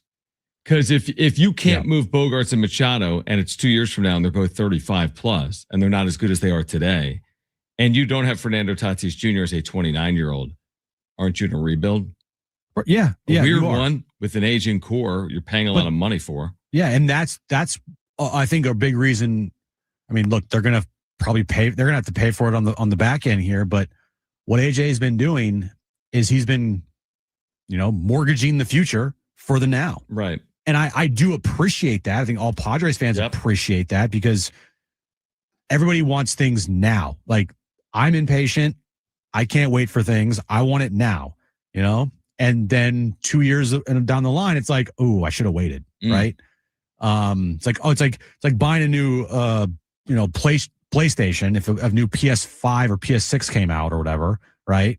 And buying it hot off the market and then realizing in 2 years, the price dropped by $500. I should have just waited. Mm-hmm. I could have kept my PS5 that was perfectly good, and I could have waited to buy the new one for less money. And so AJ, he's not that type of person. He wants to buy the thing now, like the newest thing on the market. Like, I'll pay top dollar for that. Mm-hmm. And you know what? Sometimes I'll even give you more money than what you're asking. Right. And then 2 years down the line, you're like, oh, I should have waited because now I could have got that for a better cost, or I could have just kept what I already had and it's perfectly good for the future. The part I hate about that, and you're right, the part I hate about it is I was told years ago by all these reporters, it's not sustainable. What the Padres are doing, you can't do it. You can't do what the Padres are doing. Trust me, can't do it. I'm like, yeah, you can. Like, come on. And like, are they right? Is Ken Rosenthal right when he wrote 5 years ago? Can't do it. This is now baseball's played. Well, no, I think here's the difference between that. And look, part of it could be true that they would have to trade away Fernando and whatever because of the cost, right? But I also do think if they were to do that in 2 years down the line, I think it would be because not that they can't afford it, but because it just ain't working. It ain't. Well, that would be the primary motivation to move Tatis, or because the team's not working. I mean, the primary motivation to move Tatis would be based around money, but it'd also be around like, hey, we have so many needs on this team, right? That we can't just keep paying you. Like, you're not. It goes back to the Juan Soto trade. Yeah. They traded away Juan Soto for like 4 key players, right? So the premise would be the same for Fernando. We're trading away Fernando to get like 3 or 4 key players to fill out all the holes we have because we have some awful contracts on our team that we can't get rid of. Yeah, I agree with what you're saying. And the more I think about Tatis, the more I'm convinced he has to be here now, and I'm uncertain of his future, if that makes sense. He's not going anywhere now. There's no chance he's now. He's not leaving now. And by now, I mean like 2026. Right. And hopefully 2027, and honestly, hopefully beyond.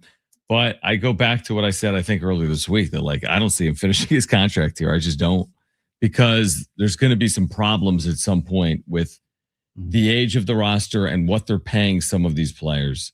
And I just don't know how you get out from underneath it. And one player you can get out from underneath, so to speak, is Fernando Tatis Jr. Because he ain't going to be 35 in 3 years. And I would be interested, like in a hypothetical world, to see what Tatis is worth on the open market, like trade value. Because as someone in our chat puts it, and we've talked about it with Fernando, like, he's a good player. He's the best defensive right fielder in the game by far. But he's a mid-20 homer guy with around an 800 OPS every year since he got busted for steroids. Yeah, but someone has a wandering eye, right? I know. You need one team I know. But I mean, there's teams that might want to trade for, like you said, with Jay Cronenworth. Like, I don't see it. Well, only one team needs to. Yeah. Your point's valid. I mean, you're not getting for Tatis today what you would have gotten for him 5 years ago. Bees is not that player, but no, if you trade Fernando in 2021, you're getting the world. You trade Fernando now, you're not getting what you could have gotten. Yeah, exactly. And no, I mean, it's true. Those that watch him every day, like me and you and our viewers and our listeners, there's a lot of good in there, and there's some things you don't like. I mean, he goes through periods of time where he can't hit the side of a barn. He can't. Where he had no power for 3 months this year. He hit like 3 home runs over 3 months. How is that possible? And it happened. But you're not going to get everything in the world because the guy can jump over the right field wall and bring balls back. Like that. That's not a reason why you're going to get the greatest return in baseball history, because he's a great fielder. So he is going to have to improve his offensive numbers in 2026 for 2 reasons. One, the Padres need it. And 2, one day, if you do move him, you can't have this continue in perpetuity that he's not the same player since 2021. Do you think it is as easy as saying, because I mentioned I'm very skeptical about this team making the postseason next year, depending on the moves that they make, obviously, right? Opinions can 100% change on this. Right. But if I told you right now, next year Fernando hits 41 homers with a 910 OPS, would that change your opinion regardless of what happens if they make the postseason? Would it change my opinion in terms of can they or can they not make the postseason? Do I think they'll make the postseason if he has that year? Is that what you're asking me? Yeah. Yeah, I think they'll make the postseason if he has that year. Okay. Not because it makes their pitching better. Right. But because what you're telling me is something I've been asking for. Right. Like an unlockable piece. If you unlock it, doesn't that bode well? You would think. I mean, it didn't particularly bode well in 2021 when the team collapsed, but they all got injured. So, I mean, there's a bunch of variables here. Tons.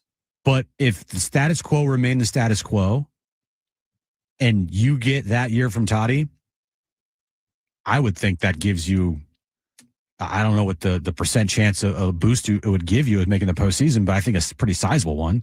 It would feel that way. I agree. Oh, cool. We just got our top 15, top 10 player back. That's awesome. Yeah. No, I agree with that completely. All right, more on this coming up. Also in the 4:00 hour, San Diego State tickets against the Air Force. We're giving those away. The Wrap at 4. Greg Camarillo, former NFL wide receiver. Football night in San Diego will get us ready for this weekend in the NFL. We're here until 6. John and Jim, San Diego Sports 760, live on the iHeartRadio app.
All right, John and Jim, San Diego Sports 760.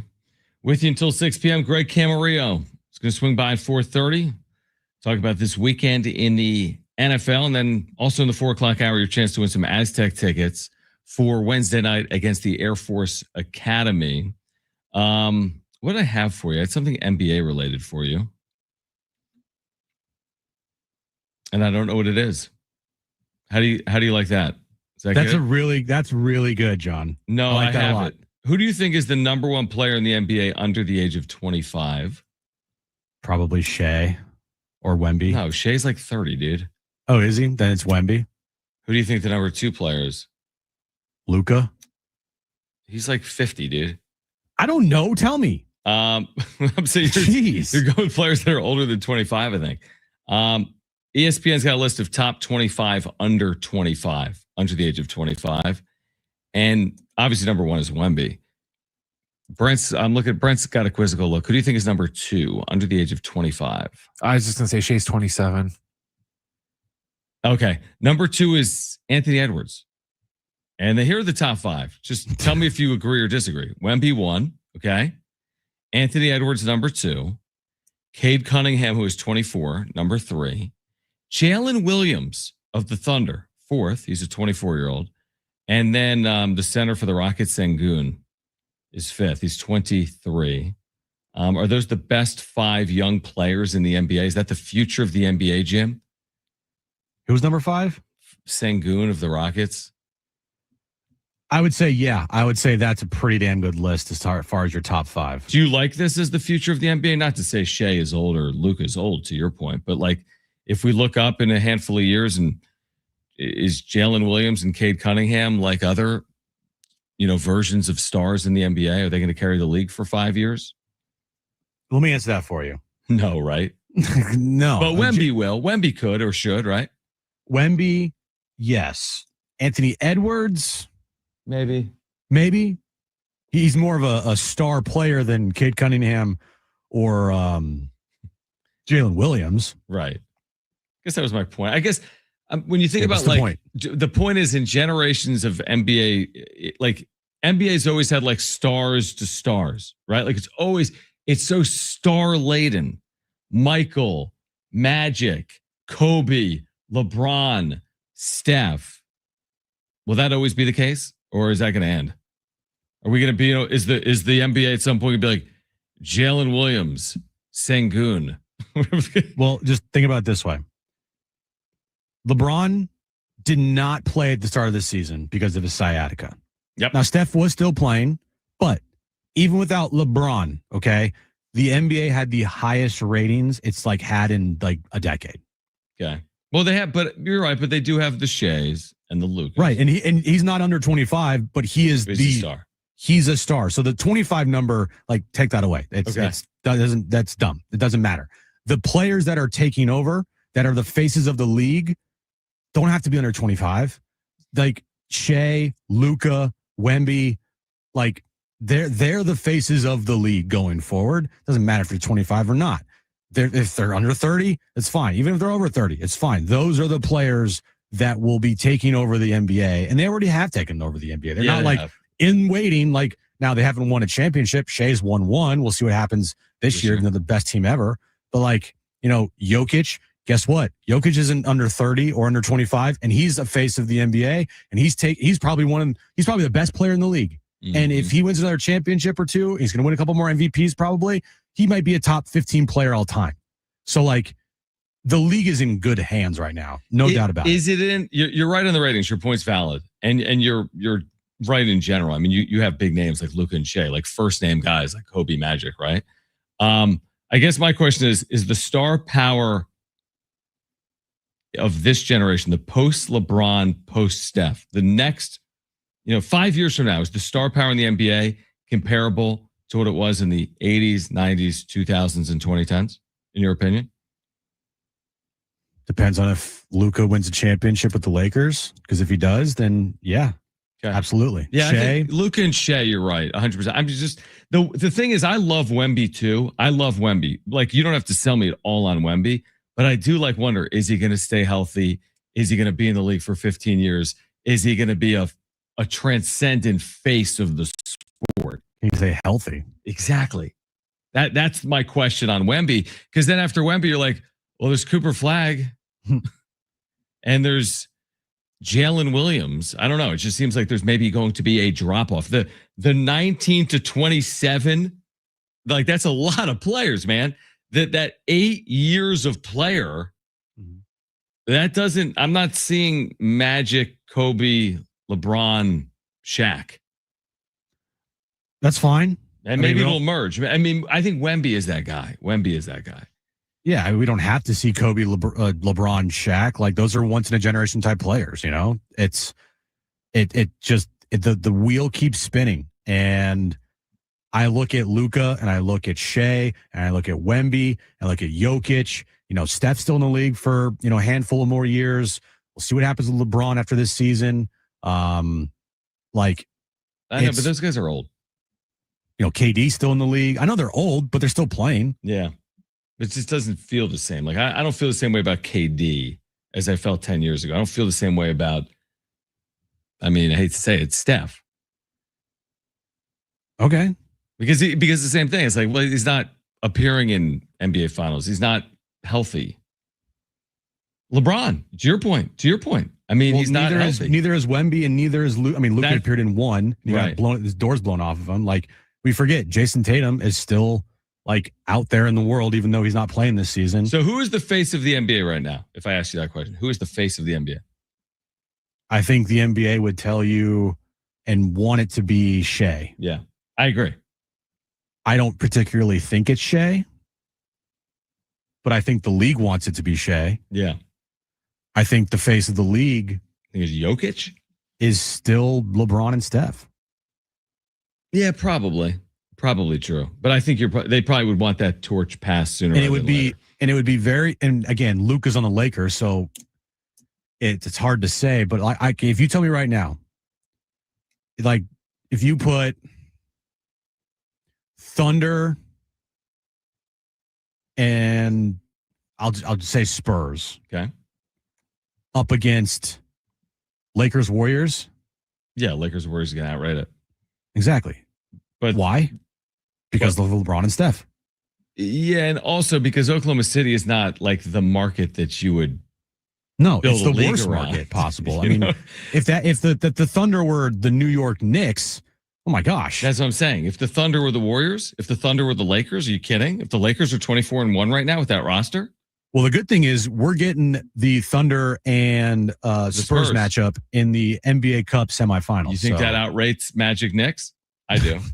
Yeah, I'll watch that game. Yeah, me too. Wemby's returning, so I'll watch it. And I think it's on Prime. I don't even think we get ratings, truthfully. And now I do think the longer this goes on with Shea and the Thunder, and if they get to a point where they're 50-3. Yep. I think the narrative on that team will be similar to the Warriors of 2015. Everyone's like, dude, Steph, this is awesome. We love these guys. To the next year, they won 73 games. And now KD joining the Warriors obviously made them the villains, but the shine was off. It was like, we don't really want this super team now. We don't want a team that's winning 74 games or 73 games. Yeah. I think the same could happen with the Thunder with the standpoint of oh, by the way, we didn't even mention Giannis. Giannis is still out there. But again, I'd say the same thing. It's I don't know. Is the NBA revolving around Giannis right now? Oh, I could once he gets traded here, potentially. Yeah, well, that's the key, I guess. If he ends up in New York, it will. But 100%. Yeah. Yeah. So but here's the other thing with the Thunder that you're saying, they could turn to the villains. Guess what else people are going to say when they're 50-3? Is this the best team in the history of the NBA? Well, they're already saying that right now. True. But I mean, you'll hear a lot more premature. about it. It's extremely premature. Yeah, exactly. But what's going to happen if they're 50-3 or 50-4? Okay. If they're 50-4, well, you might people have to I won't, but people again, that 73-win Warrior team didn't win a championship, so they can't go down. True.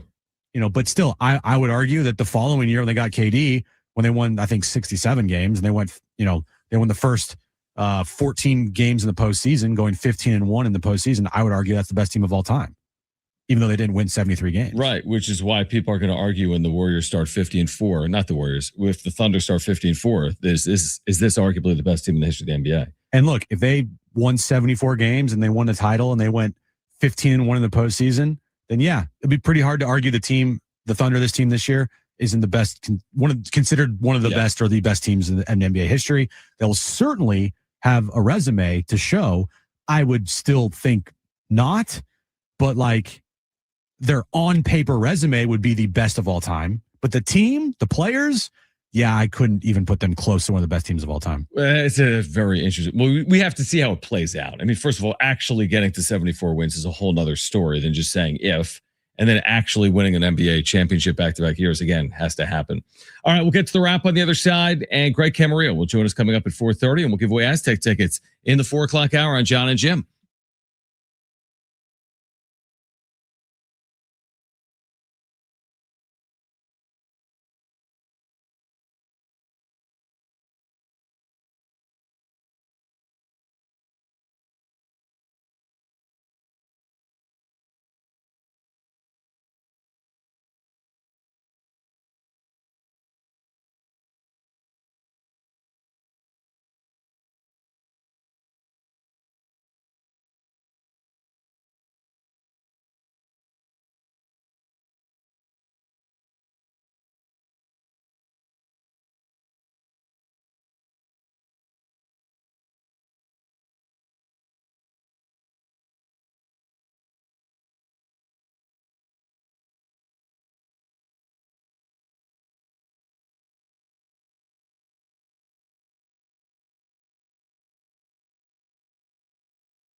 All right, this update's brought to you by Taco Bell. We'll start with college football news of the day.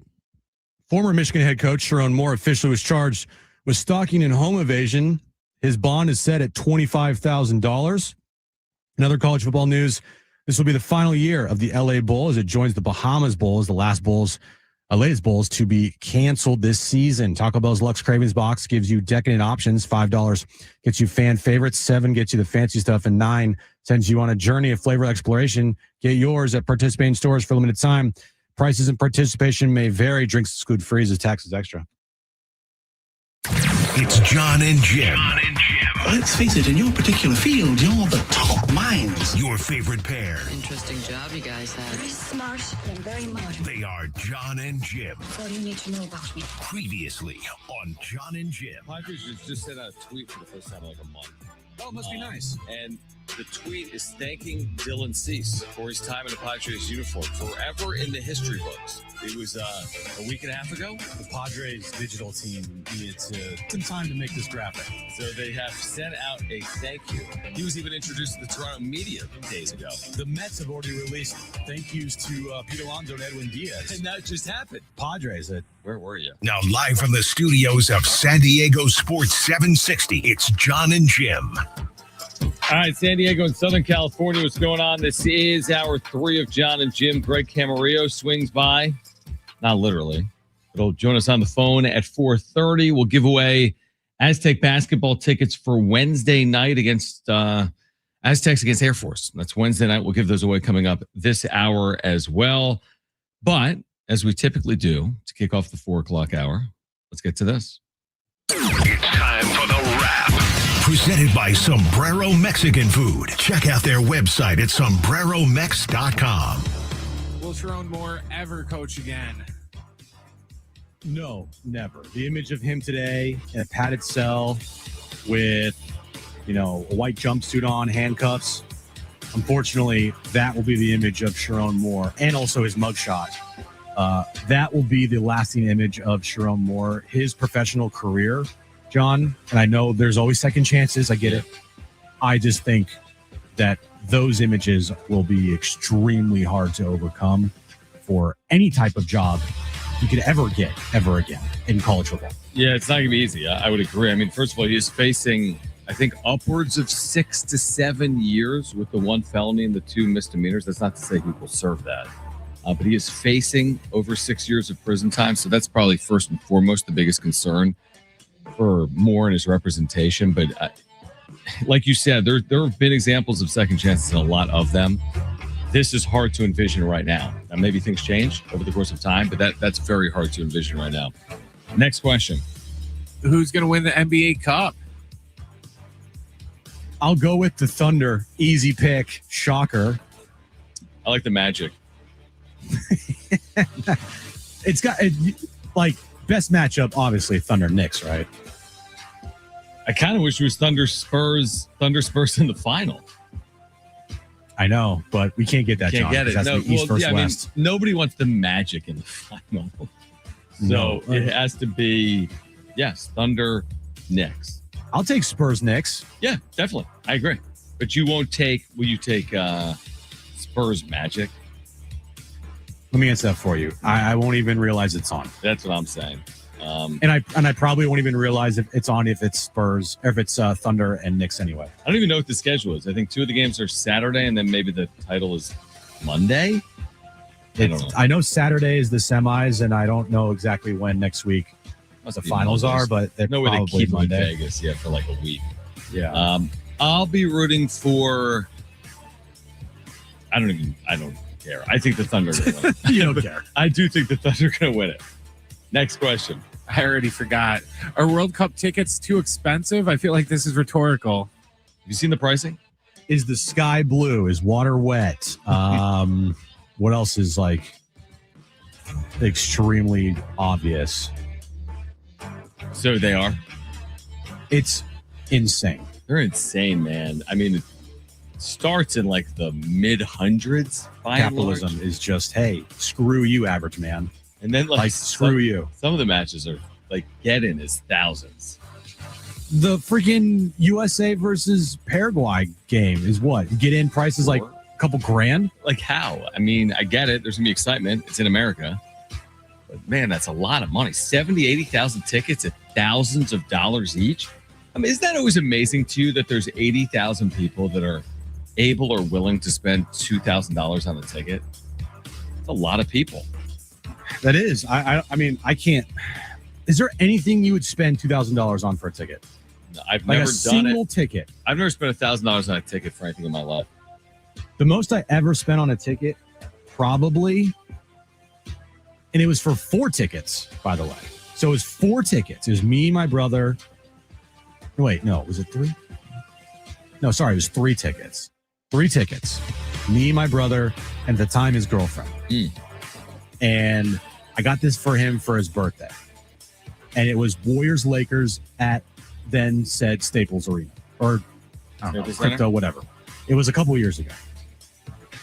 And the price of all 3 tickets combined was $850. Good amount of money. That's the most I've ever spent. But that was like 3 tickets.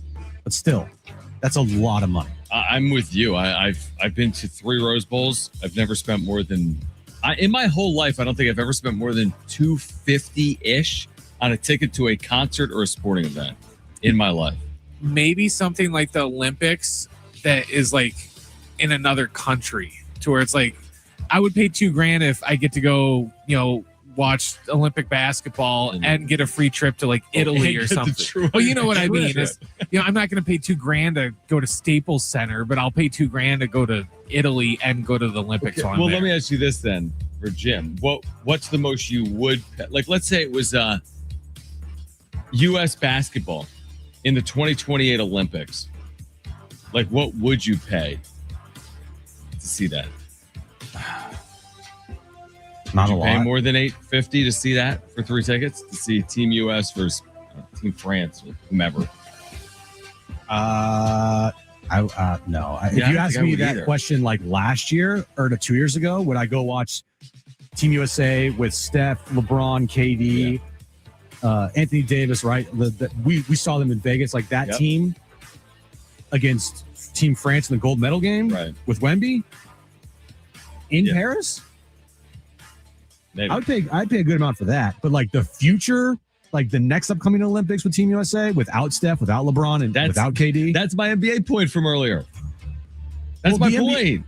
Well, that's just the U.S. players. That's nothing to do with the NBA. The NBA is more international than it's ever been. If you're talking about Team USA, if you're talking about just USA-born players, then yeah, you have an absolutely good point. There's not many U.S.-born players at the level that they need to be like the front and center of the NBA, because they're not overtaking Wemby, they're not overtaking Jokic or Shea or Luka or Giannis. There's no American-born player right now, other than Steph and LeBron and KD, on the way up that can overtake. What? Anthony No. Nope. Well, he's on his way up. But he's not overtaking Shea or Jokic or Giannis or Luka. I know, and I, yeah, it goes back to the larger conversation. I agree with you. Yeah, I wouldn't be overly compelled to spend $1,000 to watch something in the Olympics or the World Cup. Although I'd like to attend the Olympics and the World Cups. I just feel like most people are priced out because of how expensive these tickets are. Next question. Would Francisco Lindor make the Padres a playoff team? Well, the thing is, they would still need to find pitching. So yes, he wouldn't be pitching for them. Yeah, and like it's not happening, but at the same time, would he make them a playoff team in some crazy world that the Mets traded Lindor to the Padres? Like, I mean, it would definitely help, but who's their rotation? Who's in the rotation? Yeah, exactly. That's my thing. It's like, hey, look over here, we have Lindor, but they've already had Fernando Tatis Jr. and Manny Machado, and at times Juan Soto or Xander Bogaerts, Jackson Merrill. So no, I don't think alone Francisco Lindor would make them a playoff team. Absolutely not. I think he'd make them more excitable. I think he would make them more marketable. I think he would raise interest to a potentially even another level here locally. But I don't think alone Francisco Lindor makes them a playoff team. In fact, if they did acquire Lindor, it would put more of an emphasis on acquiring pitching. Because how could you have Lindor on this team and not be a playoff team? And that would mean they have to add more money. Like, hey, you know what? We're even more committed than we are now. But again, it's not. Yeah, it's not happening. It's fun to talk about, but it doesn't seem to be happening. All right, here's what I want to do. I want to give away Aztec tickets on the other side of a break. So we have a pair of tickets for San Diego State Air Force. This is the conference opener, final time in the Mountain West, conference opener for San Diego State. And we have a pair of tickets. We're not going to give them away right now. You need to listen. We'll tell you what to call to win those tickets to see the Aztecs at Viejas Arena. This is coming up Wednesday night, 7 p.m. back here in San Diego. Then at 4:30, Greg Camarillo, the former NFL wide receiver. He hosts Football Night in San Diego with Darnay Tripp, Rich Ornberger. He will join us at 4:30. We'll talk about everything on the line over the final 4 weeks of the NFL regular season with Greg Camarillo. We are here until 6. Don't go anywhere. It's John and Jim, San Diego Sports 760, and live on the iHeartRadio app.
All right, John and Jim, San Diego Sports 760 will give away some Aztec tickets coming up in about 10 minutes. San Diego State Air Force, that'll be Wednesday night. Viejas Arena will give those away coming up. In addition, Greg Camarillo is going to join us at 4:30. We can get more into this weekend. What are you looking at this weekend? Your Niners return to action in that showdown with the Titans that everyone's talking about. In addition to that, we have Rams-Lions. We also have, this was mentioned yesterday, maybe by Chris Hodge taking Vegas, that, wow, the Chiefs are a 6-point favorite over the Chargers. Yes, they are at home. We also have Packers and Broncos this weekend. That is an actual showdown. Anything you're circling this weekend in the NFL first and foremost? There's a bunch of games actually that I'm circling. I'll just what? You're doing a lot of circling. I am. Obviously, Niners Titans, not really everyone's cup of tea because Titans suck with 2-11. But for me, Niners fan, circling that game. Bills Patriots, John. Yeah, it's huge. Definitely circling that one. Bengals Ravens, kind of an interesting one there. The Bengals win this game, we'll see what happens with Pittsburgh on Monday night against the Dolphins. But don't count out the Bengals just yet, even though kind of feels like it might be too much to ask for them. Yeah. Circling Chargers Chiefs just because. Colts Seahawks. I'm also circling Colts Seahawks. Gotta circle that one. Gotta see what Philip Rivers looks like at 44 years old, coming off the couch to play. Packers Broncos. Obviously, that's another one I'm circling. And then Lions Rams. I'm circling that one as well in LA. Lions kind of fighting for a playoff spot. Rams, number 1 seed in the NFC. So I'm definitely circling a bunch of games this weekend. What about you, John? What games are you circling? I'm circling the biggest point spread in the NFL this weekend. That would be Colts at Seahawks. Because to your point, everyone likes the idea of someone literally getting off a couch to play. And that's what's going to play out with Phillip Rivers. Is it possible that the Colts go to Seattle and led by Phillip Rivers, who was signed on Tuesday? That's an amazing story if that were to somehow play out. That to me is the most interesting because I just love relatable. It's not relatable, but it's interesting when someone that's 44 hasn't played in the NFL in 5 years. There's the local interest as well, obviously, with that story. So I find that intriguing. And then Chargers Chiefs, does that surprise you that the Chiefs are a 6-point home favorite? Yeah, but a lot of points. Yeah, but people still believe in the Chiefs. They just are they're not dead until they're dead. Yeah. I think they're dead. Back to the Phillip real quick. Because I've been seeing this take go around a little bit that it's completely reckless of the Colts to potentially start Phillip on Sunday at 44 years old, 5 years out of the league. Semifinals for a Hall of Fame spot, coaching his kids' football team for the last however many years. Mm-hmm. And they're about to start him on 3 days practice, potentially on Sunday against maybe the best team in the league. So the reckless part of that is you're setting him up to fail. That's not right. Not only setting him up to fail, you're putting a guy with his AARP card out there. I would say no. It's what do they say about riding a bike? What do they say? You don't forget how to do it. This is a guy that ball is life. See ball, throw ball. Now, another take that I did see. If Phillip goes out there and throws for 350 and 4 touchdowns. Okay. I think Steve Young said this. What does that say about the league? That a guy who hasn't played in 5 years, 44 years old, coaching his son's high school football team, can be picked up off the street and do that and go out there and throw for 350 and 4 tutties. It says the league is set up for offense. And also, that's not just any one. I agree with the overall point. Maybe that looks weird. Phillip Rivers isn't just some guy. Phillip Rivers is top 10 in the NFL in passing history, right? In career yardage. Yes, 5 years is forever. It's one thing to have a good game. It's another thing to have a good season. I don't think anyone believes Phillip Rivers at 44 could stay healthy and play 17 games and lead a team with his arm to the playoffs. Already, this is far-fetched, but what they're asking him to do is not what I just said. They're not asking him to play all year and to start every game. They're asking him to keep the wheels on the track Like, I don't think he's going to throw 51 times. Probably not. He's going to be 9 of 19. You know what I mean? Or you know what I mean? It's that the strategy isn't for him to throw 49 times on Sunday. Let's look what Philip Rivers did. I want to see what Philip Rivers did in his last game ever played. Yeah, that'd be interesting. For this. Yeah. Was that a playoff game by chance? So let's see. His last game was in 2020. In front of no fans. Right. Nobody. Yeah. That's crazy. It was a playoff game. Hold on. I gotta sneeze. Do it. Oh, you turned your mic off. I like it. Oh, no, you didn't. Excuse me. He went 27 for 46, 309 yards, 2 touchdowns, no interceptions. Against the Bills. That was his last game played at 39 years old in 2020. That was okay. That's January 9th, 2021. Okay. So, yeah, but that's about 5 years ago. Right. I mean, if he puts up that exact line on Sunday against the Seahawks, again, either honestly, it might help his Hall of Fame resume. Ah, it's interesting. Like, hey, if Philip goes out and these 4 games remaining or 5 games remaining for the Colts, whatever it is. I think it's 4, right? What are they, 8 and 5? Yeah, it's 4. 4. Yeah.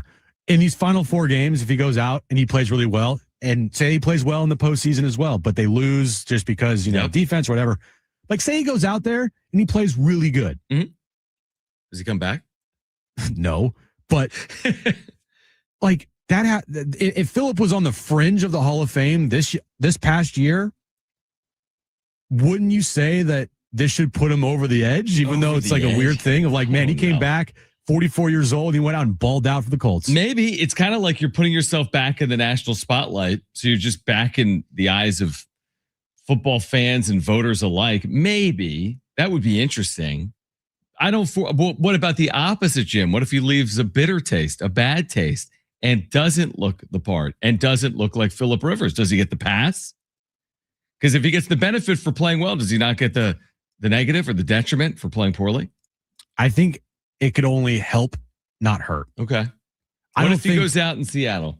What's the worst case? Seriously, he goes out in Seattle. He's 9 of 19 for 37 yards and leaves in the second quarter due to injury. You know what I mean? Like something bad, just bad. Right. And that's bad. They lose 31-0. He leaves due to injury. He throws for 39 yards and he completes 41% of his passes.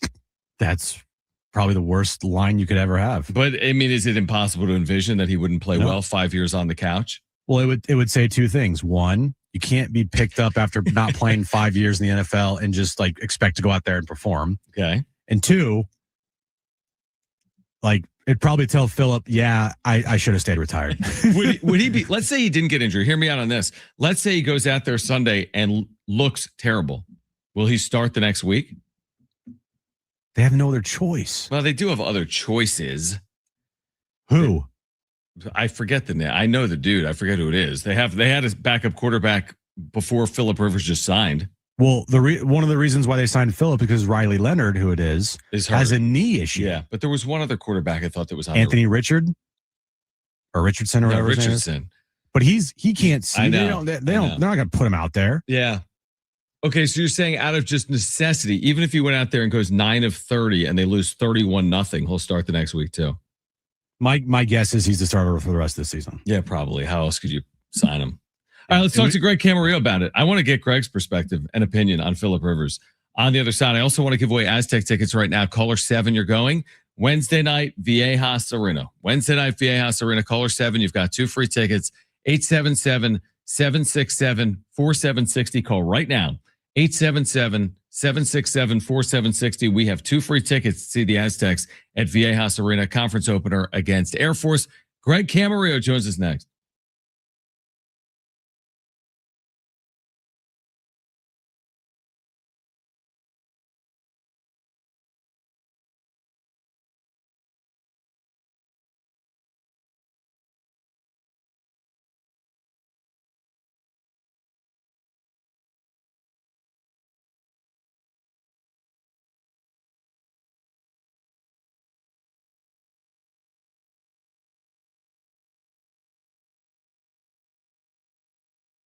All right, hey guys, it is Schaefer again, and there is no better time than now to get down to your local Toyota dealer.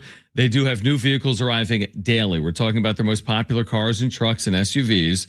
So whatever kind of vehicle you're looking for, you can hurry into your Toyota dealer today, or make sure to head to Toyota.com. If you're looking for a great deal on a new Toyota, there you can check out all the latest offers and search inventory.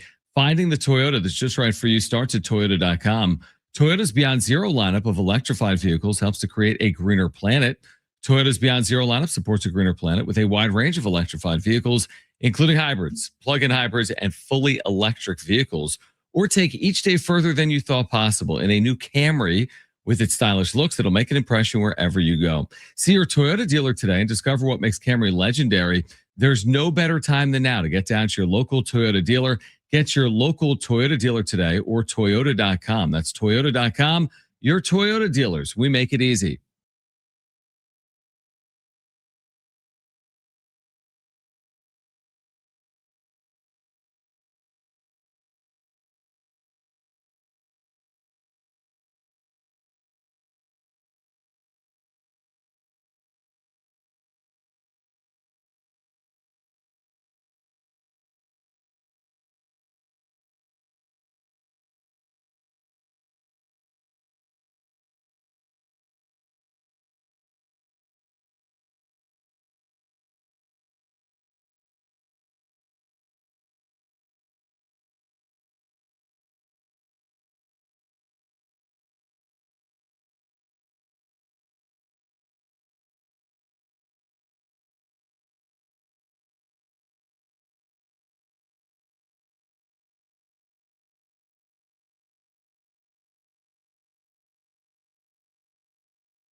It is brought to you by Taco Bell. College football news of the day keeps getting worse for former Michigan head coach Sharon Moore. He's officially charged with stalking and home evasion today. His bond was set at $25,000. Another college football news that this will be the final year for the LA Bowl as it joins the Bahamas Bowl as the latest bowls to be officially canceled this bowl season. Taco Bell's Lux Cravings Box gives you decadent options. $5 gets you fan favorites, $7 gets you the fancy stuff, and $9 sends you on a journey of flavor exploration. Get yours at participating stores for a limited time. Prices and participations may vary. Drinks excludes freezes, taxes extra.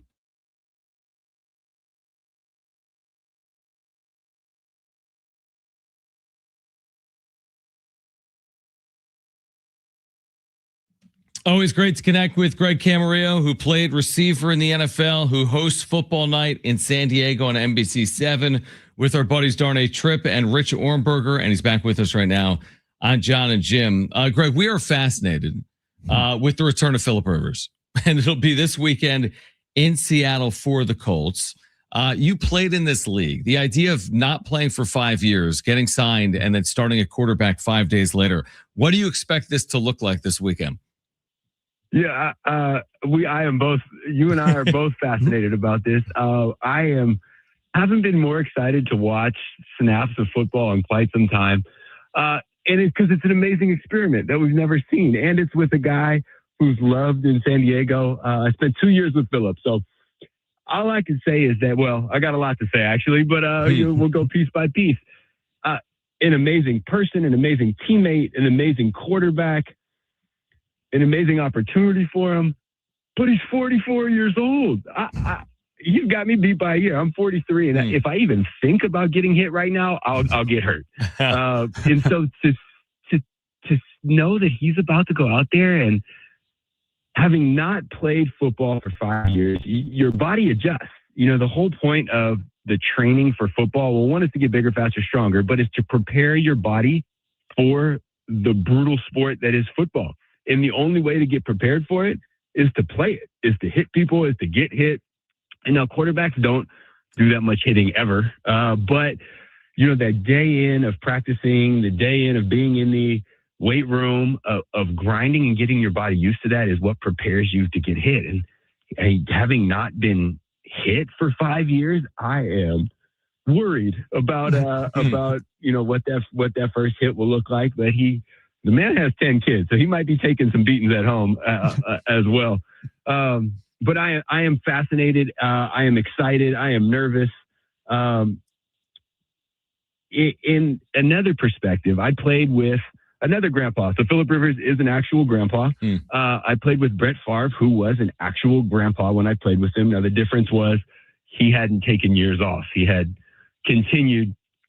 There's the football instincts are something that you can't just get a rookie to learn. You can't get a young quarterback to learn, and backup quarterbacks don't necessarily have them.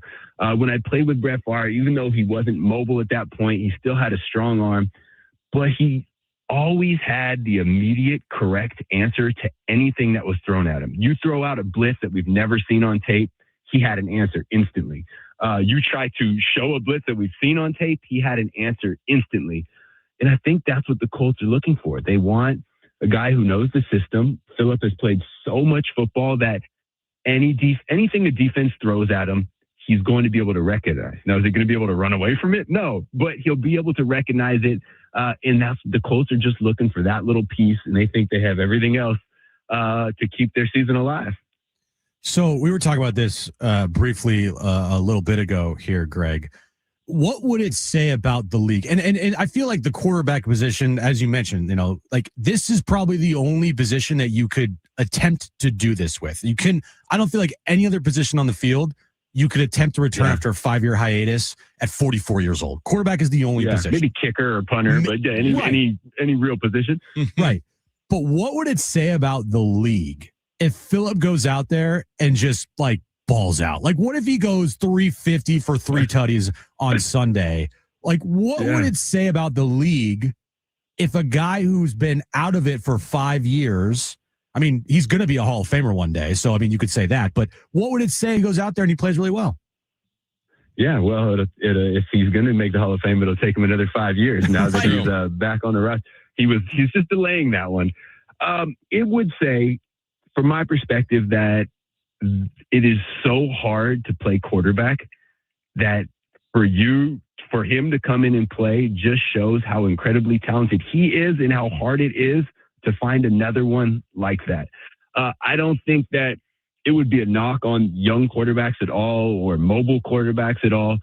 It's just being a quarterback, a high level potential Hall of Fame quarterback, is incredibly hard. You have to know everything, what every single person on your side of the ball is doing. You have to know and memorize what every lineup and position the defense is doing. You have to master the playbook. And then on top of all that, which is incredibly hard to do, you have to then go execute it. You have to throw a beautiful pass. You have to make last second adjustments. You have to actually avoid a blitz that's coming at you. And so to me, it's just the position of quarterback is that hard to do that when you find someone that can do it at an elite level, even if you're old, it's that rare and that special. And Philip Rivers was that rare and that special in his 30s, in his 20s. So it'll be fun to see if he can still do it in his 40s. Let's continue down this Rivers conversation. Jim brought this up. I'm curious to get your perspective on it. If he plays well in this return, is this enhancing his Hall of Fame resume? And then the other side of that coin, if he plays poorly, is this hurting his candidacy? Yeah, I think the answer to both of those is yes. If he plays well, that's a no-brainer to me. To take 5 years off of football and still come back and master the sport, absolutely. If he plays poorly, yeah, because that's the last thing that you remember from somebody is, the recency bias. When you think of Phillip Rivers, when voters think of Phillip Rivers, they're going to think of 44-year-old Phillip Rivers, who looks like he's put on a few since he last took the field. And so that's the image we're going to see when people are making that judgment call and making that argument. So I do think this impacts his future. And the hard part about that is a lot of quarterbacks, a lot of stars are judged on championships, and he doesn't have one. And I think that's what was so attractive about this spot. So guys, there's two things when I look back at my career, and there's two major things that stick out. And I think this is why Phillip is going back is one, every time the draft comes around, I was undrafted. I think to myself, oh man, I wish I could get drafted. And what would 22-year-old Greg feel like if he was getting drafted? And the other one is, I wish I could win a Super Bowl. Every time they go through the playoffs and a guy wins a ring and there's confetti coming down from the sky, I was like, oh man, I wish that could be me. Phillip got that call for it to go be him. And you got to take it. And let's see what happens. I hope a cool story like Eric Weddle's championship story comes out of this, but it is going to be an adventure for sure. Yeah, it will be, and it will be definitely a must-watch game. Moving over to another game this weekend that we just recently talked about, Chargers-Chiefs. Chargers coming off a pretty big win at home against the Eagles. Yeah. Yet they're still a 6-point underdog against the 6-7 Chiefs on the road. Yeah. What do you make of this game? Oh man. So last week I was on this call on a Friday and told you guys that there's two levels to good teams. There's Chargers good teams that can make the playoff, and then there's really good teams like the Eagles who can make a championship run. And I am regretting saying all of that because the Chargers proved me wrong. And I every step of the way, because in San Diego we are used to the Chargers chargering, you always find an excuse to change the lens, or at least I always find an excuse to change the lens as to what is going to stop the Chargers this year. And so it started early. They got two left tackles, a left tackle out and a right tackle out. Okay, that's it for the Chargers. They're not going to be able to survive. They're surviving. Their running back has a fireworks mishap, and if he's out, that's going to be the problem for the Chargers. Running back tears his Achilles. That's going to be the problem for the Chargers. Khalil Mack hurts his elbow. That's going to be the problem for the Chargers. And every step of the way, I was like, okay, that's it for the Chargers. And they proved me wrong every single step of the way. Justin Herbert gets hurt, doesn't matter, has surgery, goes back out there, wins the game. Doesn't have a true number one receiver, doesn't matter. Justin Herbert looks amazing. And so this, to me, is the example where the Chiefs have given us everything to prove that they are not a playoff team. And the Chargers have given us everything to prove they are a playoff team. So this is the week where I'm finally going to agree with all the signs and say that the Chargers are hot. The Chargers are rolling, and the Chiefs look bad. Dropped passes. There's no chemistry on offense. So, let's give the credit where it's due with the Chargers and give the lack of credit to where it is with the Chiefs. And it doesn't feel right that the Chargers are the underdog in this matchup. How do you feel about Greg Camarillo? Final one for me. New England and Buffalo. Now, Buffalo is a slight road favorite here against the 11-2 Patriots. What does your intuition tell you about this matchup? Oh, man. So we watched Josh Allen last week look like the Josh Allen that we've seen. He throws the ball amazing, and then he just takes off and is the moose that we know Josh Allen, running through the snow for touchdowns. And the Patriots, it feels like the same, like we just talked about with the Chiefs and the Chargers. The Patriots have given us nothing but outstanding football on all sides of the ball. Drake May is playing outstanding football. No, guys, I'm not ready to put him in the top 3 or the top 5. But Buffalo has been incredibly inconsistent. One week they look like a championship team. The next week they look like a team that's going to just lose in the first round of the playoffs. Yeah. And the Patriots have been the most consistent. And you got to believe that Mike Vrabel, after a bye week, is looking at Josh Allen, figuring out how we can stop him. Mike Vrabel, probably the coach of the year with what he's done in New England. I want to say we're going to see Josh Allen dominate again, but the Patriots have just been too solid, and it'll be a great matchup. But I'm rolling with what we've seen all year, and that's that the Patriots are playing better football, more consistent football.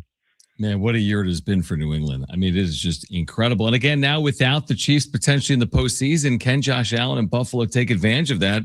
But maybe not come this January. Greg, always appreciate your perspective and time, and we look forward to doing it again next week. All right? All right. Appreciate you, fellas.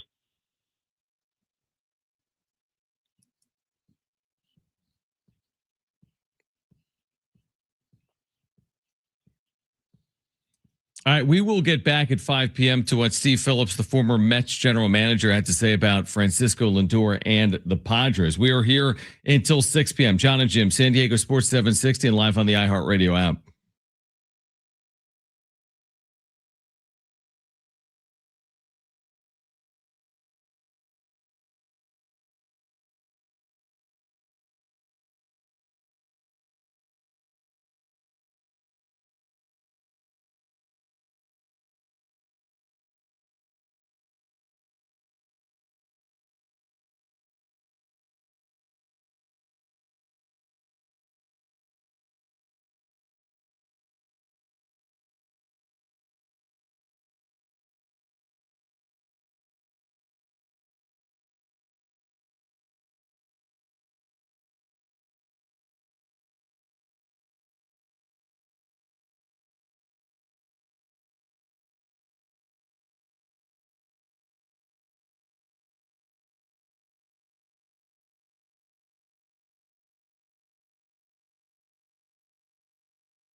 All right, John and Jim, San Diego Sports 760.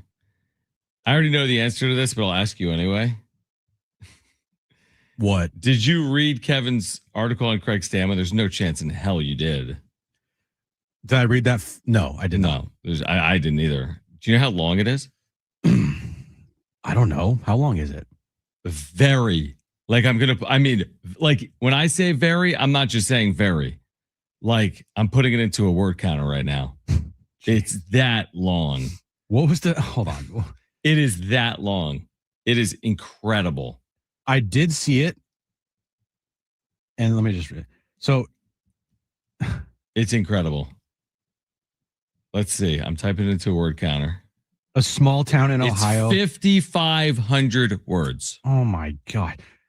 I love it. A small town in Ohio gives a glimpse into why Craig Stammen was not interested in being the Padres manager at first, and also why he was so well suited for the job in the first place. So this is just like basically a puff piece on getting to know Craig Stammen. Yeah, the most interesting part of my skimming through it is this. During a phone conversation early in the final weekend of October, Preller asked Stammen to rank the candidates the team had interviewed that week. After he did so, Preller said the number one candidate was Craig Stammen. He said this. I was like, what? I thought he was joking. Oh my God. He was like, no, I'm serious. So but that's my point, and that's our point. Yeah. Imagine that. Imagine that. Like someone comes in here, Jim, me and you are doing a show, right? We're doing this for all these years. Mm-hmm. Someone's like, hey, Jim, what do you think of our midday show should be? Whatever.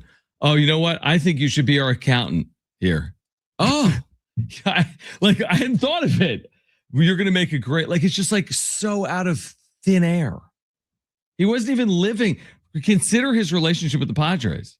Mm-hmm. He was like a part-time, right? He was living in Ohio and working for the Padres at the same time. This was completely out of thin air. And I respect AJ Preller for believing that Craig Stammen was the right choice. But I also go back. Part of me is like, but is it the right thing for Craig Stammen? Is this what Craig Stammen wanted? At the end of the day, he's got to want it. If you had a bet right now, Craig Stammen being closer to Jace Tingler or Mike Schilt? I'd say Schilt. Really? I mean, neither are amazing tenures in terms of length. Just, I would just say not the actual managers, but the quote unquote success and or failures of those managers. Man, it's such a good question. I mean, I see what you're saying. He doesn't have experience. So that's a challenge. I mean, are you thinking it's Tingler? Because Mike Schilt was a tenured, he was a baseball lifer on that side. And that's not really who Craig Stammen was. He was a baseball player. I would, if I had to bet right now, again, could be a great manager. A lot of it's dependent on the roster he's given. Of course. I would bet on him not succeeding to the level that all Padres, which is at the end of the day a World Series, or even like multiple postseason appearances, multiple 90-win seasons. Managing this team for the next 5+ years. Like I just don't see it. I'm sorry, I don't. Again, I look at this team and the staff that's been assembled. It's a bunch of who's. And that doesn't mean that they cannot succeed. I'm not saying that. I'm just, on first glance, it's just, huh? Yeah, my concern isn't, part of it is, yes, you have a first-time manager and you need to win right now. Manny's only getting older. So, you can't waste any time with the first-year manager. There's no on-ramp. So that's part of my concern. But the rest of my concern is, do you want to do it? You don't need it. You played 13 years in the major leagues. You earned a lot. You have a family. So at the end of a season, are you going to look up and be like, "Hun, I'm glad I had the experience, but are we really going to do this again? Are we going to go through this whole process where you are either traveling or working for 8 consecutive months?" And he has a like a lot of people do. I mean, he's got a number of kids, and just the time constraints of it, I think, go beyond even playing, truthfully, because you're first in, your last calls and meetings when players aren't in off seasons and spring trainings. And he's just seems like a lot. He's a former big leaguer, so he knows the drill, right? This is not new to him. We're like, whoa, this is three city 10-day trip. Like, this is wild. He knows the drill. But like, as you said, he might get into it and be like, oh yeah, no, this ain't for me. I just go back to the last 2 years. He retired and he moved home. I just, at the end of the day, I don't have, now this is because I don't have anything to base it off of. It's a completely new hire. I mean, a completely new manager with zero experience. So I have nothing to base or nothing to look at as far as Craig Stammen's history as a manager or coach in the big leagues to base this opinion off of, other than the fact that I just don't think that at the end of the day, it's going to work like how everyone thinks it or wants it to work. Yeah, and again, I don't know how much I'll put on Craig Stammen if it doesn't work. Like, it depends on what it looks like, I guess. To your point, I think the roster is way more important than who's managing. Way more important. But I mean, I think the question I thought you were going to ask me is, does he last more than 2 seasons? That's obviously always the bingo, or always on the bingo card. And I have right? concerns. I have concerns for a number of reasons, like Preller's future, Lord, like the ownership exploring a sale. And again, I always go back to something Preller said during the press conference too, which was, we really liked him because he knows the guys in the clubhouse. Okay, great. For years, he doesn't know the guys in the clubhouse because the team keeps changing. So I hope Craig Stammen turns out to be the best manager in Padres history. I said the same thing for Jace Tingler. I said the same thing for Andy Green. And those were, I mean, Andy Green, again, he was given a crap hand. There's nothing he could have done with that roster. Yeah, I agree. Jace Tingler, you knew that thing was going to fail from day one. Did you not? No, not really, because the 2020 year, I thought it would fail day one, and then they played well. They did. But 2021, they were the best team in like baseball history for 2 months. I don't know. I never envisioned Jace Tingler hoisting the nobody did in real World time. Series trophy. Right. Do you envision Craig Stammen hoisting the World Series trophy for the Padres? Well, even if the answer is no, it's not because of Craig Stammen. Does that make sense? Yeah. No, Yeah. 100%. It's not because of Craig Stammen. It's because I just think they're in a tough spot, as we talked about, all off season long. Point is valid. I mean, he hasn't managed, so let's see if he's capable of doing it. And Craig Stammen doesn't move the needle one bit, like at all. He is like dormant, right? And because of that, I think he's going to have to, succeed pretty quickly. I would agree with that. Like, the team is going to have to succeed probably right away. You're coming off of a back-to-back 90-plus win seasons. Mike Schilt, I didn't like him as like a person outside of being a manager. Like, I didn't like hearing him. But as a manager, he was a good manager, and we always said that. So, like, you got some things to, like, live up to. And because he is the opposite of a needle mover, like, I feel like they're going to have to succeed right away, because if they don't and they start out the gate slow, there's going to be a lot of questions about Craig Stammen. Well, guess what? They're not scoring on opening day because they're facing Skubal unless he's traded. So they're sure. So I don't know if Craig Stammen helps you the against big leagues. Yeah, does Craig Stammen help there? That's the thing with managing, and that's the thing with building a team. Like, are the Padres? How are they going to fare against good teams? A conversation we had a lot of last year. We're going to get back to what Steve Phillips had to say about Francisco Lindor and the Padres. On the other side, the former Mets general manager on MLB Network Radio earlier today. We've got one more hour for you until 6 p.m. John and Jim, San Diego Sports 760, live on the iHeartRadio app.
All right, this update's brought to you by Taco Bell.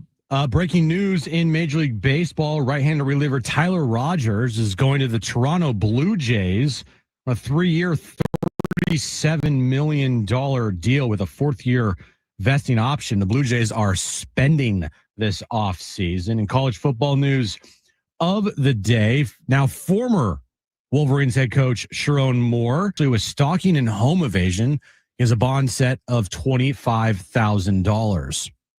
Taco Bell's Lux Cravings Box gives you decadent options. $5 gets you fan favorites. $7 gets you the fancy stuff. And $9 sends you on a journey of flavor exploration. Get yours at participating stores for a limited time. Prices and participation may vary. Drinks exclude freezes. Taxes extra.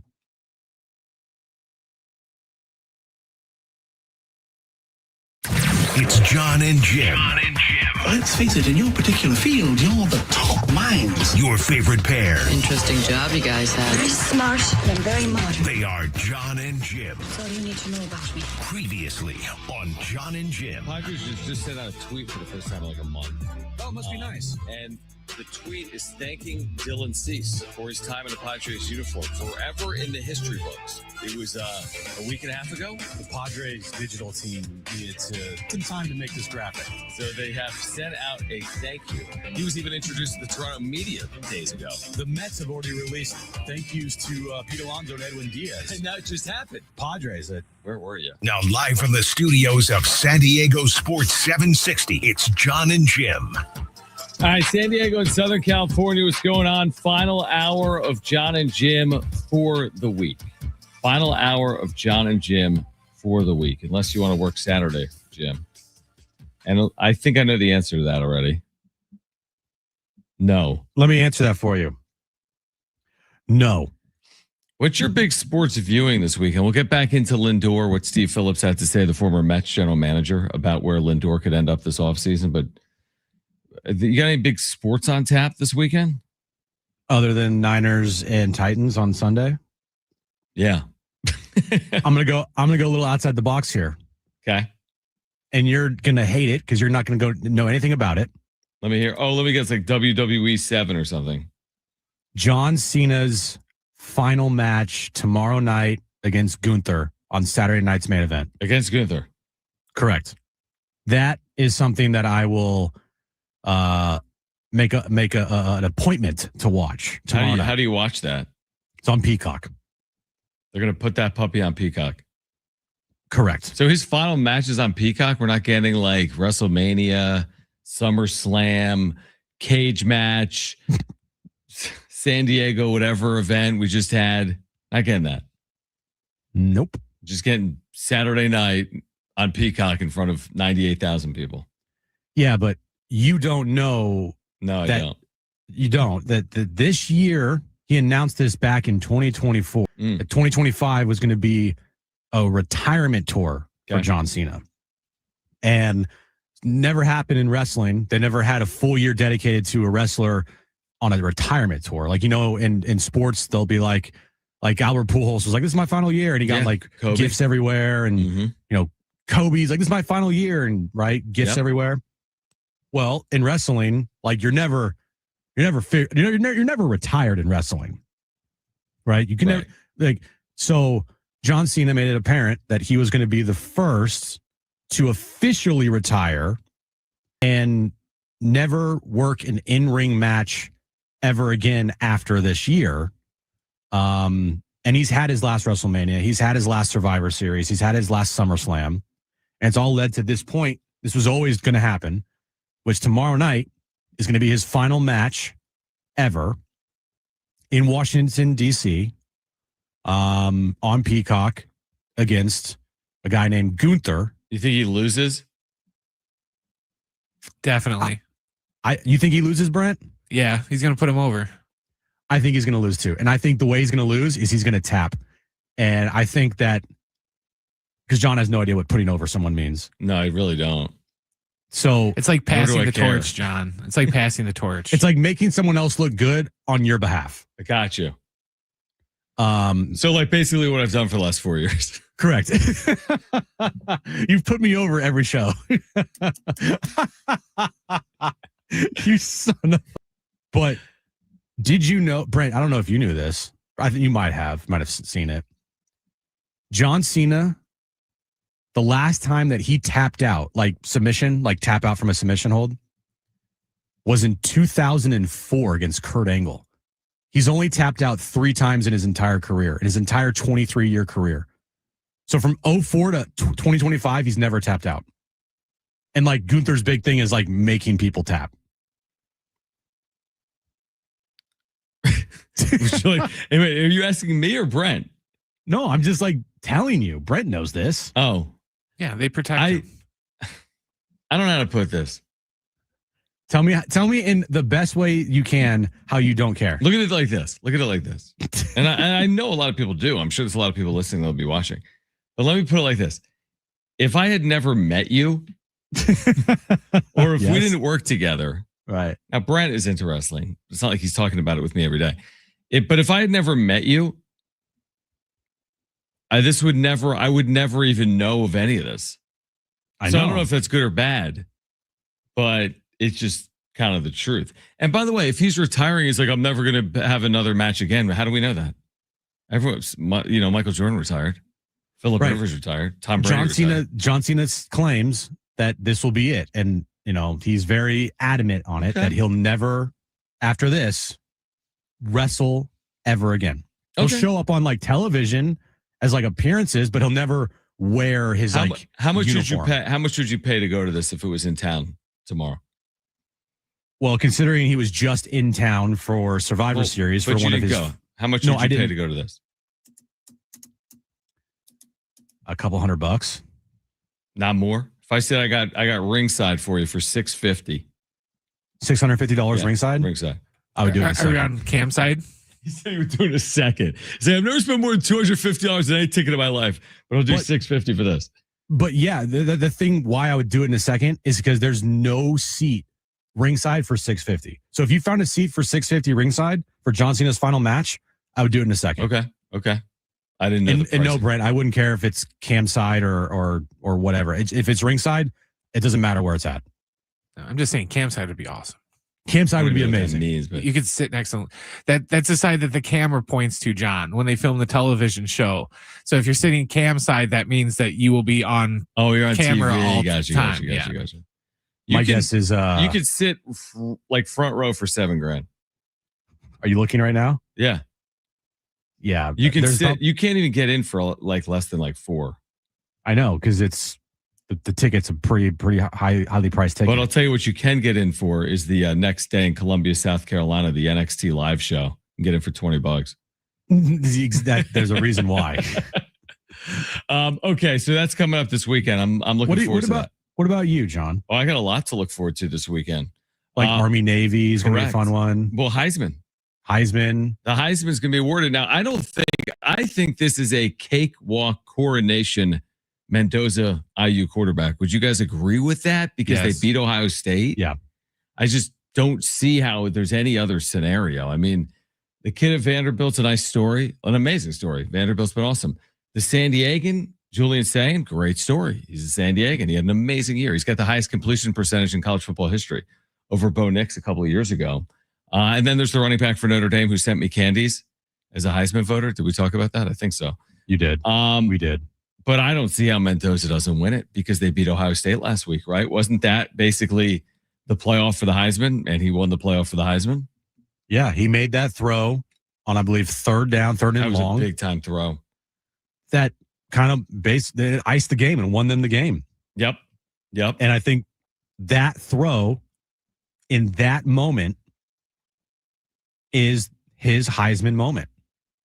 Yeah, and the Penn State game. The Penn State game, obviously, yes. But this was a bigger stage, obviously. At the very end, the lasting image you have before you cast your Heisman ballot is Mendoza on third and long, back shoulder fade, or just, kind of a little bit of a go route, but back shoulder, perfect throw to clinch the Big Ten championship for Indiana over Ohio State. First time in over 50 years. First time they're Big Ten champs, yeah. Outright, yeah. It's insane. And he has the numbers to back it up. No one has like these gaudy numbers this year that are like, dude, you got to look at these numbers here. It doesn't matter what the record is. Like all the quarterbacks that are up for the Heisman, they're all pretty similar, right? Yeah, I mean, 3,000 yards, 33 touchdowns, 6 picks. They're undefeated. It's hard to argue against that. This isn't like, I wouldn't call this some standout year in terms of the candidates. You know what I mean? Like nothing gaudy. Like Ashton Genty last year ran for 2,600 yards, and Travis Hunter played both ways. Should have won the Heisman. Those are the more unique stories, in my opinion, than some good quarterbacks, very good quarterbacks, and a good running back. The running back ran for 1,200 and something yards. He's one of the top 4, finalists. I think the one thing on display here is NIL and transfer portal. Yeah, Mendoza was a Cal last year. If you would have told somebody, even 5 years ago that, Indiana is going to be the number 1 seed in the tournament and they're going to have a Heisman Trophy winner, you would have had that person committed thinking they were on drugs. What about Vanderbilt as a finalist in this? I mean, it's changed. Like college football has been flipped on its head because of revenue sharing and so many other factors. So I'll be watching that. I'll be watching Army Navy. I'll be watching Thunder Spurs. You won't be watching John Cena Gunther? I will not watch that. I'll turn on Phillip Rivers absolutely on Sunday. I'm excited for that. If I told you right now, I'm also excited for Cody Rhodes and Obafemi. Would you have any clue what that means? Of course, Obafemi is one of the top 100. Under 25. yeah. Top 100 under 25. Again, here's the thing. Let me put a bow on wrestling for you. Do it. I can't even put a bow on it because there's nothing to say. No matter who wins or loses, they could just go win or lose the next time. It's like, oh, they were fighting for the belt. Okay. And if you lose, you just go fight for the belt next time on like NXT Live or whatever in Greenville, South Carolina tomorrow night. Correct. It doesn't, I don't know. I respect it. I do. I know it's entertaining. And it's good. I was going to say it's good storylines and soap opera. It's like a male soap opera. Yeah, it's it also could be a female soap opera too because they have. But I'm saying it's tailored to men, like where soap operas I think are tailored to women. Would we agree? Yes. Yeah. I'll tell you. Watch the advertising. That's all you need to know. How do you know what a show is tailored for? Guess what? When you listen to this station, what are we selling? Are we selling things for men or are we selling things for women? Touche. That's the point. And watch WWE. What are they selling? They're selling to men. Watch soap operas. What are they selling? They're selling to women. To me, it's a kind of a male soap opera. Correct. I mean, you're not wrong. Thank you. All right. What did Steve Phillips have to say about Francisco Lindor's future? Does it involve the Padres? Next on John and Jim.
All right, John and Jim with you here. San Diego Sports 760. Jim's back page coming up in 20 or 30 minutes. We started the show today, Jim, reacting to Steve Phillips, the former Mets GM, on MLB Network Radio with Eduardo Perez, talking about the possibility of Francisco Lindor being on the move. Now, this wasn't him saying like, Lindor to the Padres, trust me. He was basically being asked to make a prediction about the Padres this offseason.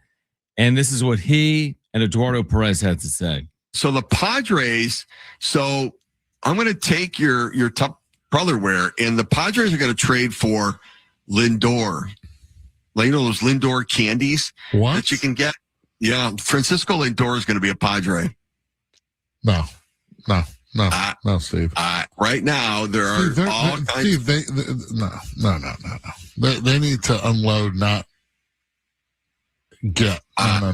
That's not happening. Well, no, it's going to be that they're going to have to give back Bogarts in the deal, and so the Mets clubhouse issue has come to a head, and Soto's winning out.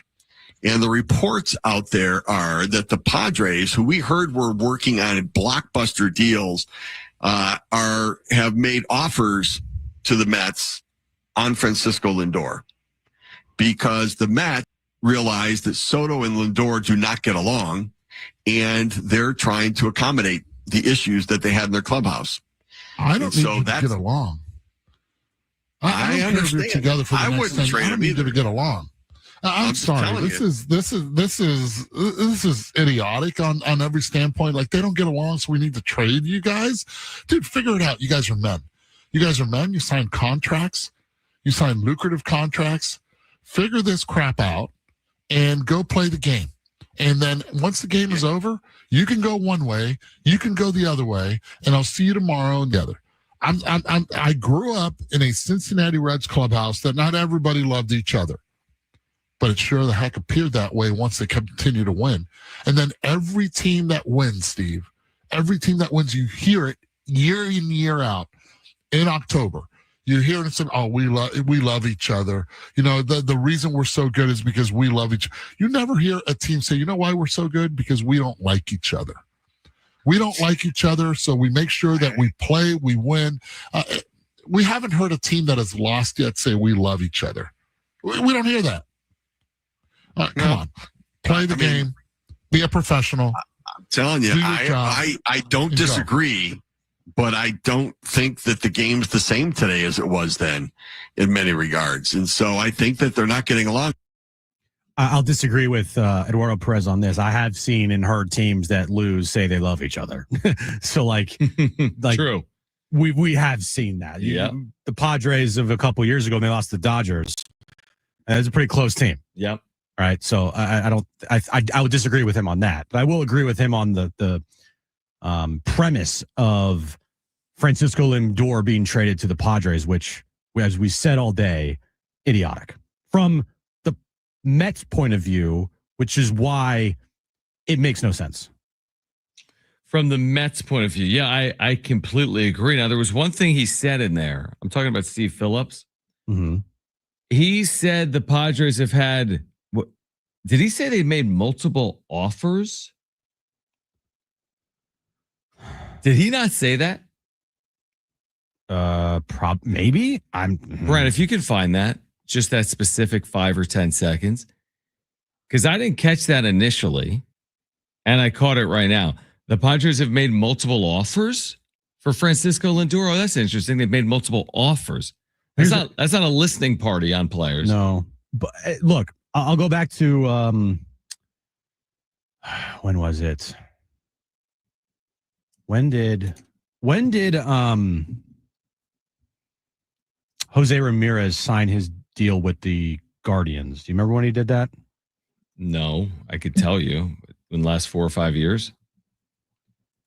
Well, when they tried to trade for him? Yeah, and that they had multiple offers on the table for Jose Ramirez, and they were extremely close to trading for him. Let's say 3 years ago. Yeah, so Jose Ramirez signed his contract 2022. Yeah, 3 years ago. Okay, so 2022. Right. So back then, AJ was doing the same thing, trying to go big, right? Yeah. Jose Ramirez was at like the finish line. Yep. But then he signed that contract with the Guardians or the Indians at the time. And then later that summer, he traded for Juan Soto. But we all, forget, like, Jose Ramirez was about to become a Padre. Right. Yes, correct. So I maybe, like, now we don't even talk about it because it's like, whatever. Of course. Like, didn't happen. Yep. Like, why are we saying, like, oh, it almost happened? Well, it didn't happen, so it didn't happen. Are you saying the same thing here? But the difference here is we don't know Lindor's future. We don't. But what I'm saying is, like, even if this thing gets to a point where, like, they almost made a deal, like, there's no almost. Yeah, I agree with that. No, and I'm not selling anyone on a deal other than me either. But Steve Phillips said this, not me and you. Here's Steve Phillips. And the reports out there are that the Padres, who we heard were working on blockbuster deals, have made offers to the Mets. Offers. Now, the reports, he said. What report has said the Padres have made offers? I don't know. I haven't seen that reporting. I haven't either. I haven't read that. I haven't read that from Dennis or Kevin or AJ Castle. No, Kevin's too busy writing about Craig Stammen's North Star now. I mean, just like, I don't know. By the way, I sent you this part of the article. This is probably the best part of the Craig Stammen puff pastry piece. Of course, Craig Stammen is from North Star. He went on from here to become a relief pitcher whose authenticity made him more than a relief pitcher in the eyes of teammates. He was a guiding light. That is heartfelt. Maybe trade Stammen for Lindor. Mets could use a guiding light. Yeah. So anyway, ridiculous. I don't know. This whole thing is just absurd, and I just can't envision a world where the Mets are like, you know what, this makes sense. You know what? Now that we've spent more time on it, I mean, again, I can't entertain it until we get way more reporting on it, and then I will entertain its validity because I need actual reporting on it. But the way it's been discussed so far is not reporting; it's just rumor mill, and it doesn't make any sense. Too busy writing pieces about Kevin's done good reporting. I mean, he also said there's about that sources say get ready for blockbuster moves. It could still happen. Okay, I know, and I'll believe it when I see it. When you see it, I bet you better come on the air that day and say, Kevin, I owe you a heartfelt apology. No, I'm not discrediting Kevin's reporting. I'm just saying, like, I'll believe it when I see it. Listen, if it's in 2026, it's 2026. Then it's in 2026. Exactly. The second half of December, I just don't. I think second half of December is typically slow with baseball. We'll see about 2026. All right, more on this on the other side. Plus, Jim's back page is ahead. This is John and Jim, San Diego Sports 760, live on the iHeartRadio app.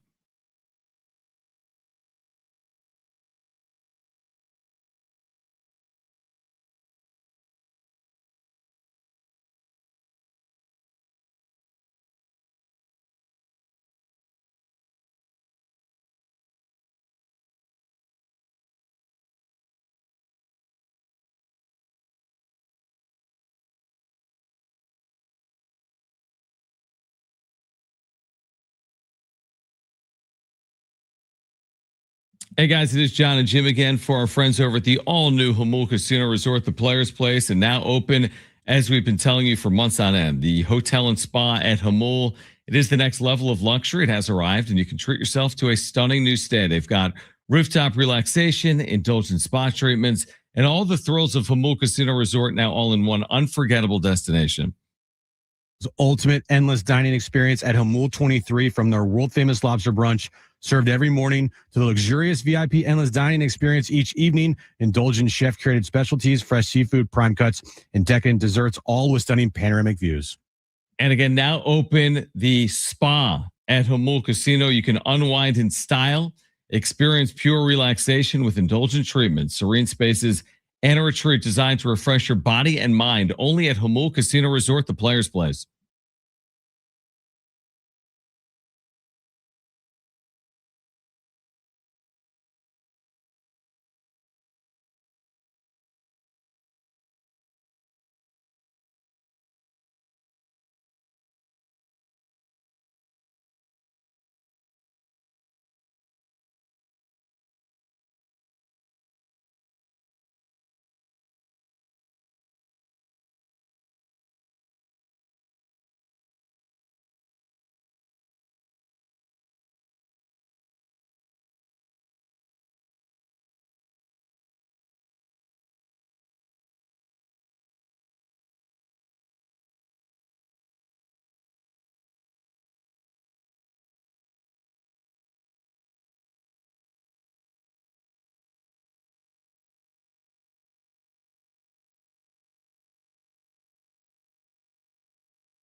All right, this update is brought to you by Taco Bell. We'll start with Major League Baseball. Hot stove news. Right-hander reliever Tyler Rogers is going to the Toronto Blue Jays, a 3-year, $37 million deal with a 4th-year vesting option. Blue Jays are spending this offseason. In college football news of the day, now former Michigan head coach Sharon Moore was officially charged with stalking and home evasion today. His bond is $25,000. Taco Bell's Lux Cravings box gives you decadent options. $5 gets you the fan favorites. 7 gets you the fancy stuff, and 9 sends you on a journey of flavor exploration. Get yours at participating stores for a limited time. Prices and participation may vary. Drinks exclude freezes, taxes extra.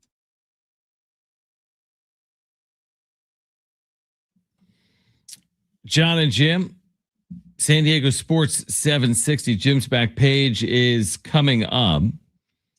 And we spent a lot of the day talking about the Padres offseason, specifically all this smoke, all these rumors around Francisco Lindor. It just won't stop. Winter meetings are now over, right? So we're on the other side of the winter meetings. And everyone wants to know. I think it all stems back to this, Jim. It's less about Lindor and more about when are the Padres going to do something that people are interested in? Because nothing that they've done, nothing, has been mildly interesting. None of it.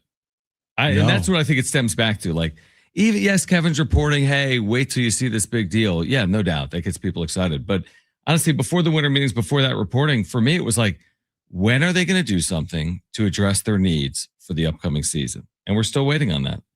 Now, to be fair, okay, there's a lot of teams that haven't done anything as well this offseason. I agree with that.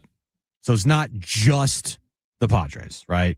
You could point to a number of teams that have done less than the Padres that are completely irrelevant right now. Okay. Marlins. I mean, Pirates were in on Schwarber, but that never was going to happen.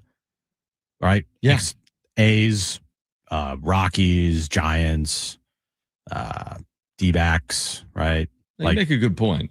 A lot of teams that have done virtually nothing this offseason. So it's not just the Padres. I'm sure a lot of teams, a lot of places that talk baseball are saying the same thing about their teams as we're saying about the Padres. Like, you've done nothing.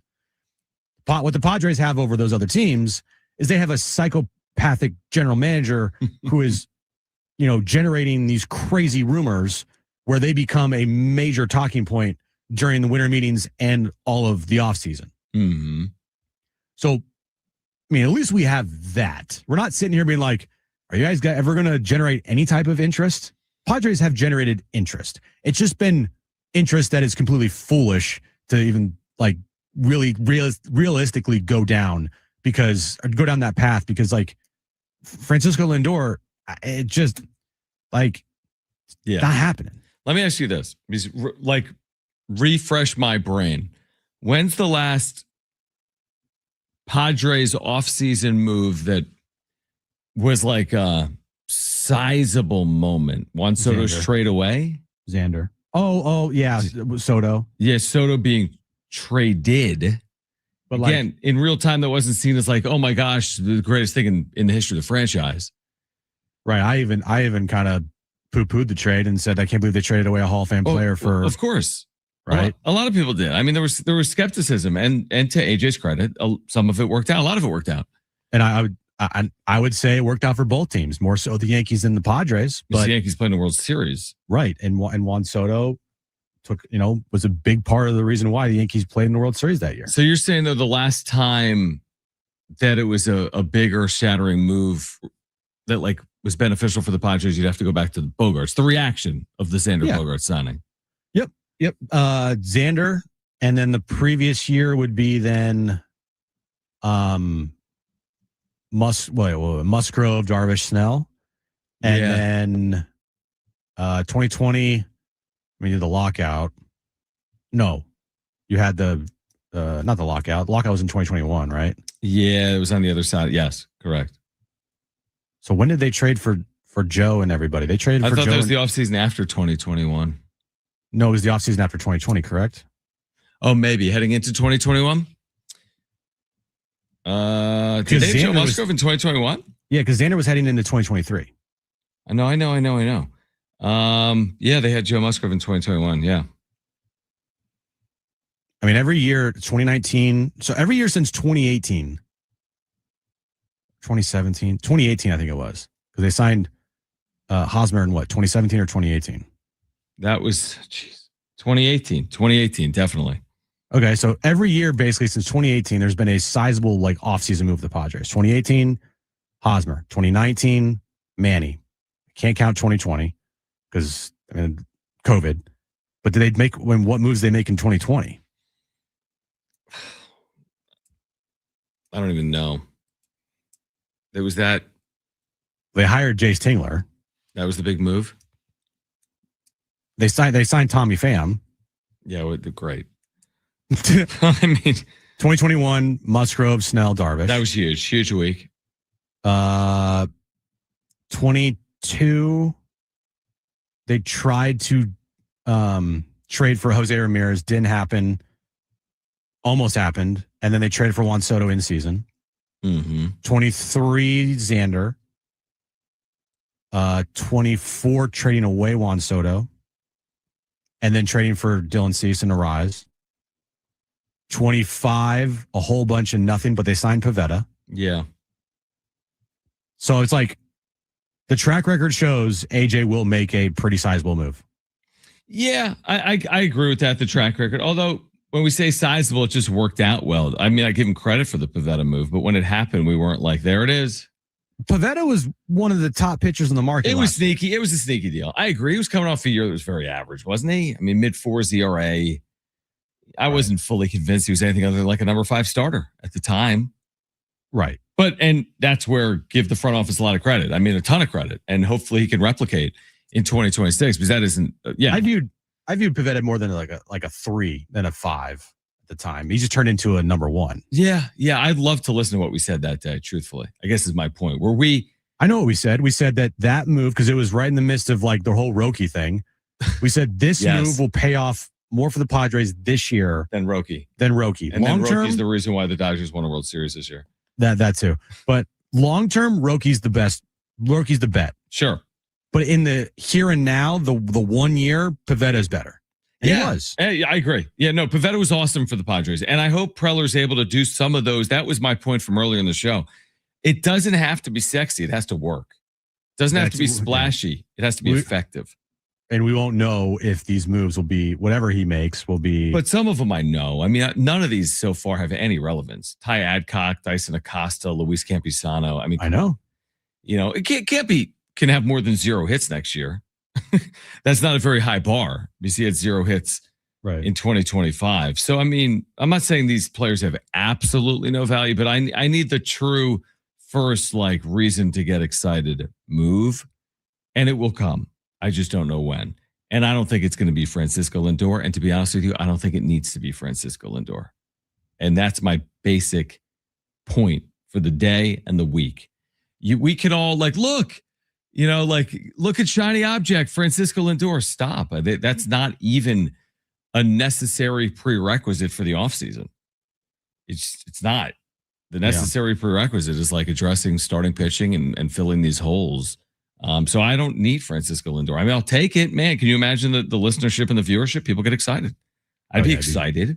It'd be crazy. But again, I don't know how much closer you are to a winning World Series. You're closer. I'd rather have Lindor than Bogarts. But again, Lindor's not pitching. I mean, from a Padres perspective, it depends though. If they were to give out, you can't just go swap no, Bogarts of course for not. Lindor. Of course not. So you give up multiple pieces. Yeah, I know. It's a good point. Would we be excited about it? Creating more holes. Yeah. I mean, I would be just from the fan perspective. I would be I don't think anyone, it'd be hard to poo-poo. You know what I mean? It would be depending on, but it all depends on what the moves. What they gave up. Yeah. But again, I think it's not happening. It's not happening. It's just, and look at us. We spent 4 hours talking about how it's not going to happen. So that's how you do a radio show. That's how you do a radio show, everybody. Just a little secret. That's how you spin a stupid rumor into a 4-hour show. You're welcome, everybody. Called 11,000 views if you're looking at the tracker at the top of our stream. Right, exactly. Account. We'll see. Watch the second we sign off the air. Lindor to the imagine if we did this week and this whole show and something like that happened. Well, we do a wrap-up show. If that might do a wrap-up show. Then we would definitely. All right, we have Jim's back page still ahead. We're getting you ready for the weekend in sports as well. We're here until 6 p.m. This is John and Jim, San Diego Sports 760, live on the iHeartRadio app.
All right, John and Jim, San Diego Sports 760 for a final time this week.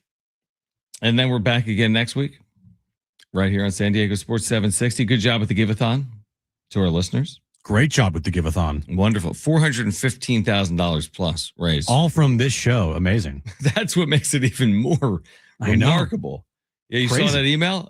You're like, wow, John and Jim, you really pulled your weight this year. I know we pulled all the weight. You're Yeah, welcome. exactly. No, it's always meaningful, rewarding. Yeah. And it was good to be part of it again here in 2025. I can't believe 2026 is 2.5 weeks away, 3 weeks away. They're adding a John and Jim wing to Radies next year.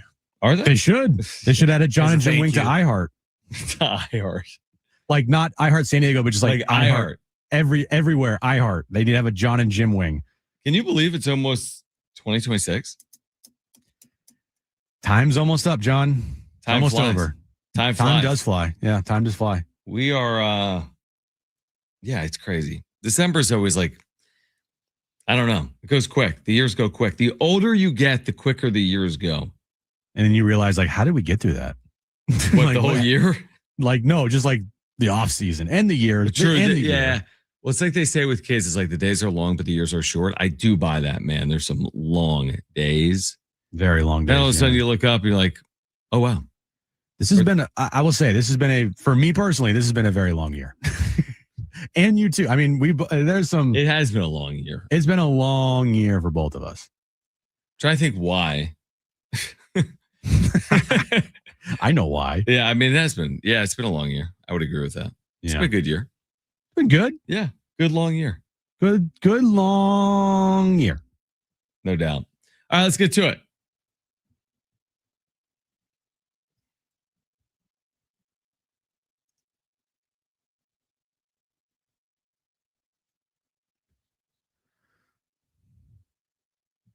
All right, Ben and Jerry's. You know Ben and Jerry's, John, right? Sure. Yeah. Ice cream. What is it? What'd you say? Ice cream. Oh, yeah, there you go. Yeah. Ben and Jerry's is kicking off 2026 with one of its biggest product launches in years. Okay. A brand new line of ice cream bars debuting in 5 flavors, rolling into freezer aisles starting in January. The launch lineup includes, these are all phenomenal. Okay. Cookie dough, chocolate fudge brownie, strawberry cheesecake, peanut butter pretzel, and caramel blondie. Wow. Oh. Each box contains 4 bars. With for a $20. It doesn't say the price on it. With a single cookie dough bar set to arrive in convenience stores later in spring. Ben and Jerry's is usually expensive, so that's why I'm guessing it's going to be $20. Put it this way: you remember when, like a month or so ago, you did like the Pop-Tart ice cream sandwiches? I can't find those anywhere. They have them at Walmart right down the street. I seen them. They're right in the alleyway when you walk through.